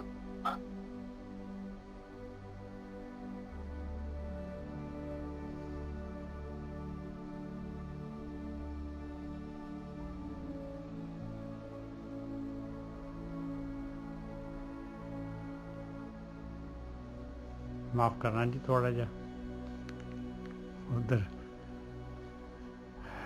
काम वाल भी ध्यान हैगा। हाँ ठीक है साध संगत जी, हुण इत्थे कहंदे तृष्णा दी मतलब दो ही ते गल्लां, इच्छा ते प्राप्ति। आपां इच्छा करदे हां ते फिर ਉਹਨੂੰ ਪ੍ਰਾਪਤ ਕਰਦੇ, ਦੋ ਹੀ ਤੇ ਕੰਮ ਕਰਦੇ, ਤੀਜਾ ਕੰਮ ਆਪਣੇ ਕੋਲ ਨਹੀਂ ਹੈਗਾ। ਤੇ ਇਹਦੇ ਵਿੱਚ ਜੀਵ ਜਿਹੜਾ ਬੰਦੇ ਦਾ ਸਾਰਾ ਜੀਵ ਹਾਰ ਜਾਂਦਾ ਹੈ। ਫਿਰ ਉਹਨੂੰ ਮੌਤ ਦਾ ਯਾਦ ਹੀ ਨਹੀਂ। ਫਿਰ ਉੱਠਦਾ, ਉਹ ਪਹਿਲਾਂ ਕਹਿੰਦਾ ਬ੍ਰੇਕਫਾਸਟ ਕਰਨਾ, ਫਿਰ ਕਹਿੰਦਾ ਲੰਚ ਕਰਨਾ, ਫਿਰ ਕੰਮ ਤੇ ਜਾਣਾ, ਫਿਰ ਕਰ ਕਰਕੇ ਸ਼ਾਮ ਨੂੰ ਫਿਰ ਆ ਕੇ ਸੌਂ ਜਾਂਦਾ। ਔਰ ਇਸੇ ਤਰ੍ਹਾਂ ਹੀ ਬੰਦਾ ਘੁੰਮਦਾ। ਜਿਹੜੀ ਚੀਜ਼ ਨਹੀਂ ਹੈਗੀ ਆ ਉਹਦੇ ਲਈ ਇੱਛਾ ਕਰਨੀ ਆ, ਉਹਦੀ ਪ੍ਰਾਪਤੀ ਕਰਨੀ, ਫਿਰ ਉਹਨੂੰ ਛੱਡ ਕੇ ਫਿਰ ਗਾਂ ਤੁਰ ਪੈਣਾ। ਮੇਰੇ ਕਿਤੇ ਤਰੀਕਣਾ ਗਾਂ ਦੀ ਗਾਂ ਤੁਰਿਆ ਜਾਂਦਾ। ਇਸੇ ਤਰ੍ਹਾਂ ਇੱਕ ਦਿਨ ਆਉਂਦਾ ਜੂਆ ਹਾਰ ਜਾਂਦਾ। ਮਤਲਬ ਇੱਕਦਮ ਤੇ ਨਹੀਂ ਹਾਰਦਾ, ਪਰ ਹਾਰਦਾ ਤੇ ਹੌਲੀ ਹੌਲੀ ਆ। ਪਰ ਜੂਏ ਵਾਂਗੂ ਕੋਈ ਪ੍ਰਾਪਤੀ ਨਹੀਂ ਹੁੰਦੀ, ਖਾਲੀ ਹੱਥ ਚੱਲ ਜਾਂਦਾ। ਠੀਕ ਹੈ ਨਾ ਜੀ ਸਾਹਿਬ? ਬਿਲਕੁਲ ਠੀਕ ਹੈ ਜੀ। ਸੱਚ ਨੂੰ ਤਜ ਦਿੰਦੇ ਹਾਂ ਆਪਾਂ ਭਾਈ, ਔਰ ਫਿਰੇ ਜਿਉਂ ਬੇਤਾਲਿਆ ਤਾਲ ਚੋਂ ਖੁੰਝੇ ਹੋਏ ਹਾਂ ਆਪਾਂ, ਸਹੀ ਰਸਤੇ ਤੋਂ ਖੁੰਝੇ ਹੋਏ ਹਾਂ। ਤੇ ਫਾਈਨਲੀ ਜਿਹੜਾ ਰਿਜ਼ਲਟ ਆਹੀ ਨਿਕਲਦਾ ਹੈ। ਪੱਲੇ ਹੱਥ ਪੱਲੇ ਕੁਛ ਵੀ ਨਹੀਂ ਹੈ। ਉਹ ਕਹਿੰਦੇ ਨਾ ਭਾਈ ਕਿ ਕੋਈ ਹੋਟਲ 'ਚ ਗਿਆ ਬੰਦਾ ਜਿਹੜਾ ਹੈਗਾ, ਕਹਿੰਦੇ ਉਹਨੇ ਕਹਿੰਦੇ ਖਾਇਆ ਪੀਆ ਕੁਛ ਨਹੀਂ, ਗਿਲਾਸ ਫੋੜਾ 12 ਨੇ ਪਹਿਲਾਂ ਜਿਹੜੇ ਹੈਗੇ, ਕਹਿੰਦੇ ਗਿਲਾਸ ਭੰਨਤਾ, ਇਹਨੇ ਖਾਧਾ ਪੀਤਾ ਕੁਛ ਨਹੀਂ ਹੈਗਾ ਭਾਈ। ਆਪਾਂ ਨੇ ਵੀ ਕੁਛ ਨਹੀਂ, ਕੁਛ ਖੱਟਿਆ ਖੁੱਟਿਆ ਕੁਛ ਨਹੀਂ ਆ, ਨੁਕਸਾਨ ਜ਼ਰੂਰ ਕਰਕੇ ਆ ਗਏ ਆ ਭਾਈ। ਹਾਂਜੀ ਵੀਰ ਜੀ। ਹਾਂਜੀ ਠੀਕ ਹੈ ਜੀ।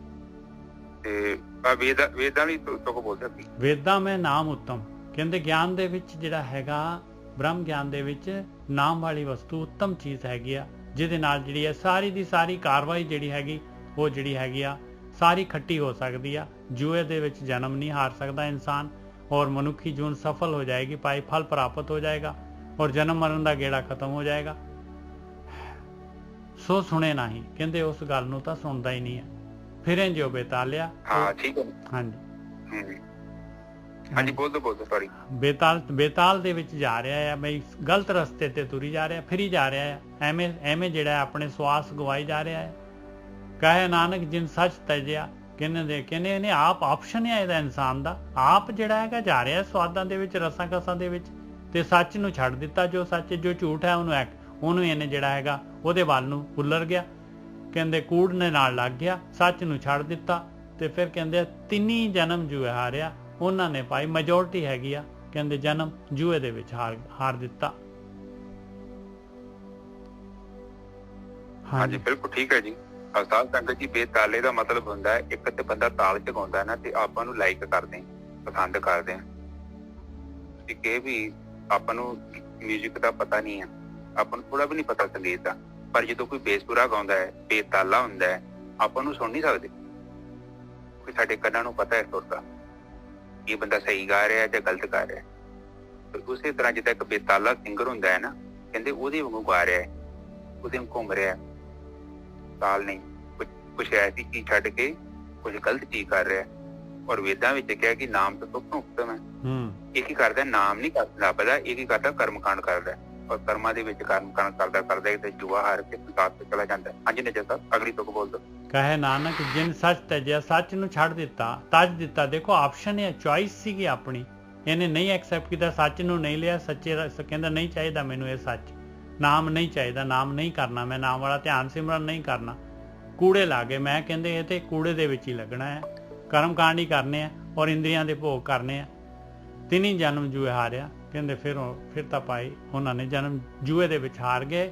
ਔਰ ਇਹ ਉਹਨਾਂ ਦੀ ਆਪਣੀ ਜਿਹੜੀ ਹੈਗੀ ਆਪਸ਼ਨ ਆਪਣੀ ਸੀਗੀ, ਉਹਨਾਂ ਦੀ ਚੋਇਸ ਆਪਣੀ ਸੀਗੀ ਇਸ ਕਰਕੇ ਜਿਹੜਾ ਹੈਗਾ ਉਹਨਾਂ ਨੂੰ ਭੋਗ ਜਿਹੜੇ ਹੈਗੇ ਹੁਣ ਜਿਹੜਾ ਹੈਗਾ ਇਹਦਾ ਜਿਹੜਾ ਹੈਗਾ ਭਰਪਾਈ ਜਿਹੜਾ ਹੈਗਾ ਇਹਦਾ ਨੁਕਸਾਨ ਜਿਹੜਾ ਹੈਗਾ ਉਹ ਵੀ ਜਿਹੜਾ ਹੈਗਾ ਉਹਨਾਂ ਨੂੰ ਇਹ ਕਰਮਾਂ ਦਾ ਫਲ ਜਿਹੜਾ ਹੈਗਾ ਜੋ ਉਹਨਾਂ ਨੇ ਖੱਟੀ ਕੀਤੀ ਹੈ ਉਹਦਾ ਜਿਹੜਾ ਹੈਗਾ ਉਹਨਾਂ ਨੂੰ ਲੈਣਾ ਪਊਗਾ ਭਾਈ।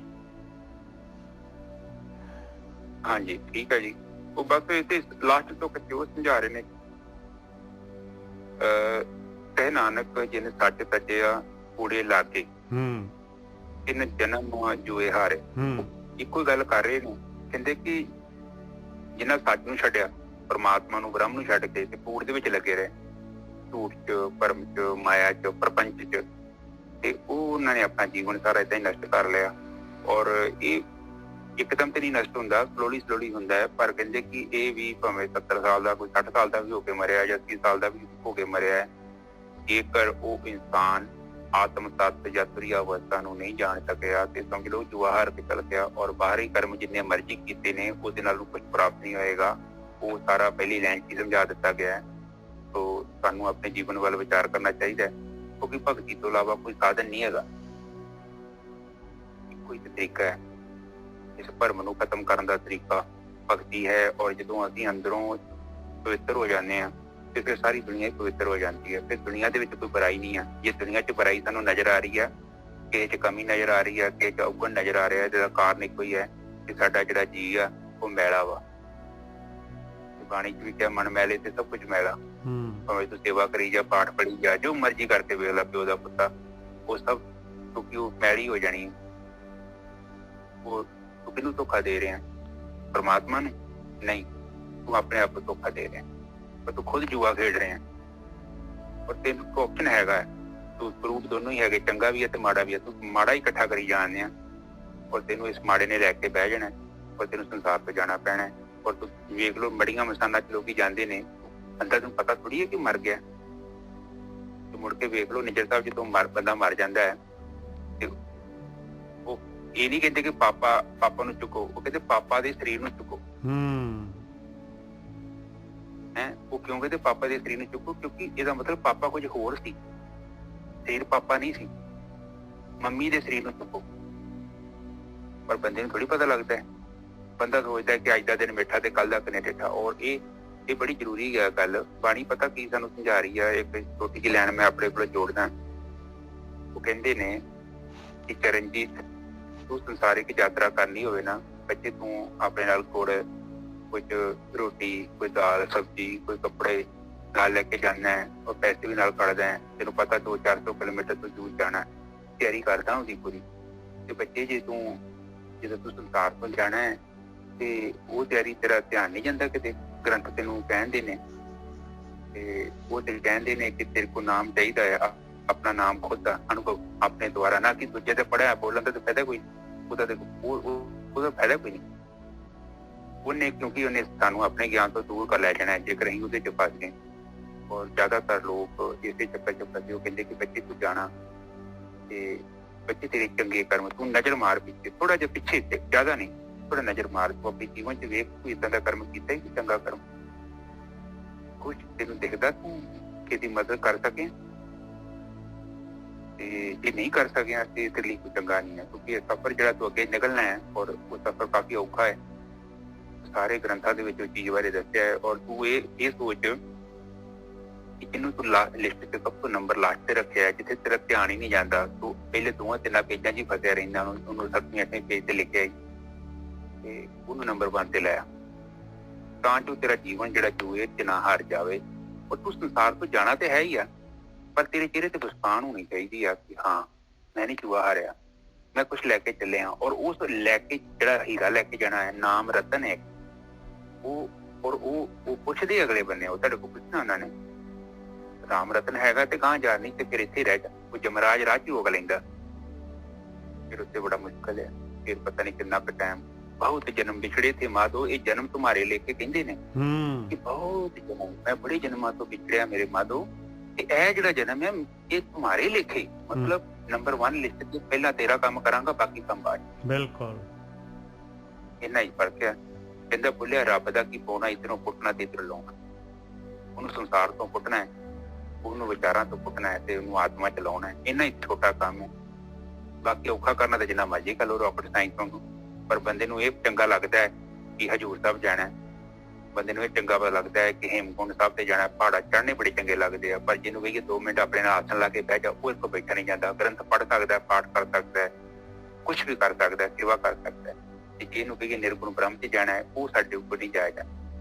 ਕਿਸੇ ਬੰਦੇ ਨੂੰ ਲੰਡੂ ਜੀ ਨੂੰ ਕਹੂਗਾ ਕਿ ਮੇਰਾ ਗੁਰੂ ਬਣ ਜਾਓ, ਉਹਦੇ ਪੈਰਾਂ ਨੂੰ ਧੋਈ ਜਾਊ, ਉਹਦੇ ਗਿੱਟਿਆਂ ਨੂੰ ਧੋਈ ਜਾਊ, ਉੱਥੇ ਜਾ ਕੇ ਪਾਰਕਾਂ ਨੂੰ ਪਾਣੀ ਪਾਈ ਜਾਊ, ਉੱਥੇ ਅਮਰੂਦ ਤੋੜ ਲਿਆਊ, ਉਹਦੀਆਂ ਸੜਕਾਂ ਸਾਫ਼ ਕਰੀ ਜਾਊ। ਪਰ ਇਹ ਨਹੀਂ ਸੋਚਦਾ ਕਿ ਜਿੱਥੇ ਮੈਂ ਬਾਹਰ ਇੰਨਾ ਸਮਾਂ ਬਰਬਾਦ ਕਰ ਰਿਹਾ, ਪਾਣੀ ਤੋਂ ਮਨਾ ਕੀਤਾ ਇਹ ਕੰਮ ਕਰਨ, ਕਿਉਂਕਿ ਤੇਰੇ ਬਾਹਰਲੇ ਕਰਮ ਤੇ ਤੇਰੇ ਸਹੀ ਨਹੀਂ, ਕਿਉਂਕਿ ਤੇਰਾ ਮਨ ਮੈਲਾ ਹੈ। ਤੇ ਉਹ ਮਨ ਤੇਰਾ ਮੈਲਾ ਵਾ, ਉਹ ਤੇ ਤੂੰ ਭਾਵੇਂ ਦੁੱਧ ਪਾਲਾ, ਭਾਵੇਂ ਚਾਹ ਪਾਲਾ, ਭਾਵੇਂ ਲੱਸੀ ਪਾਲਾ, ਉਹਦੀ ਜ਼ਹਿਰ ਹੈ ਤੇਰੇ ਉਹ ਬਰਤਨ ਚ, ਤੇ ਉਹਨੇ ਉਹਨੂੰ ਖਰਾਬ ਕਰ ਦੇਣਾ। ਅੰਮ੍ਰਿਤ ਵੀ ਪਾਏਗਾ, ਉਹ ਵੀ ਜ਼ਹਿਰ ਬਣ ਜਾਣਾ। ਠੀਕ ਹੈ ਨੀ ਸਾਹਿਬ? ਬਿਲਕੁਲ ਸਹੀ ਗੱਲ ਹੈ ਜੀ, ਬਹੁਤ ਵਧੀਆ। ਵਿਲਾਇਤੀ ਵਿਚਾਰ ਫਿਰ ਇੱਥੇ ਹੀ ਹੈ। हाँ जी, बहुत कमाल के विचार है गोरखी साहब, बहुत बहुत शुक्रिया, बहुत कमाल है। ठीक है, परमात्मा इसी तरह की कोशिश करावे। और साध संगत जी, आज वो गुड्डी का अनुभव देखा संदीप का, बहुत बढ़िया है जी, बहुत बढ़िया जी, बहुत बढ़िया। छोटा जिहा बच्चा वा, वेखो कुड़ी ने 3-4 महीने च किन्नी तरक्की की। बच्चा जे ना साफ है, ज्यादा गंद मंद नहीं है चित प्रोग्रेस।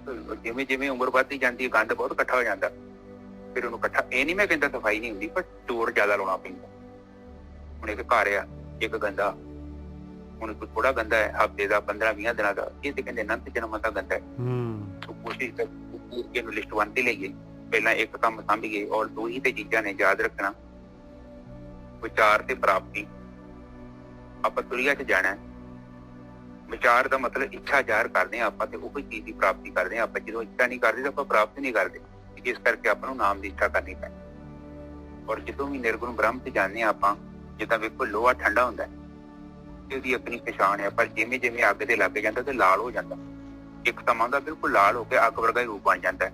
वो हिसाब साडा है। जो असीं तुरिया अवस्था च जाने, हौली हौली करके साडे अंदर जिहड़ा अज्ञान है, भरम है, वो सड़दा जाता तो लोहे वांगू लाल हो जाता।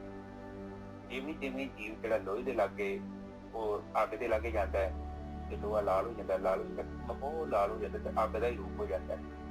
जो वो लोहा ही कहते भाव है प्रकृति ना छोड़ता तो ठंडा हो जाता, फिर अग के लोहे के बड़ा फर्क आ। तो ये गल्लां थोड़ा जिहा आपने विचार करनी है, तो आप सारे निर्विचार समाज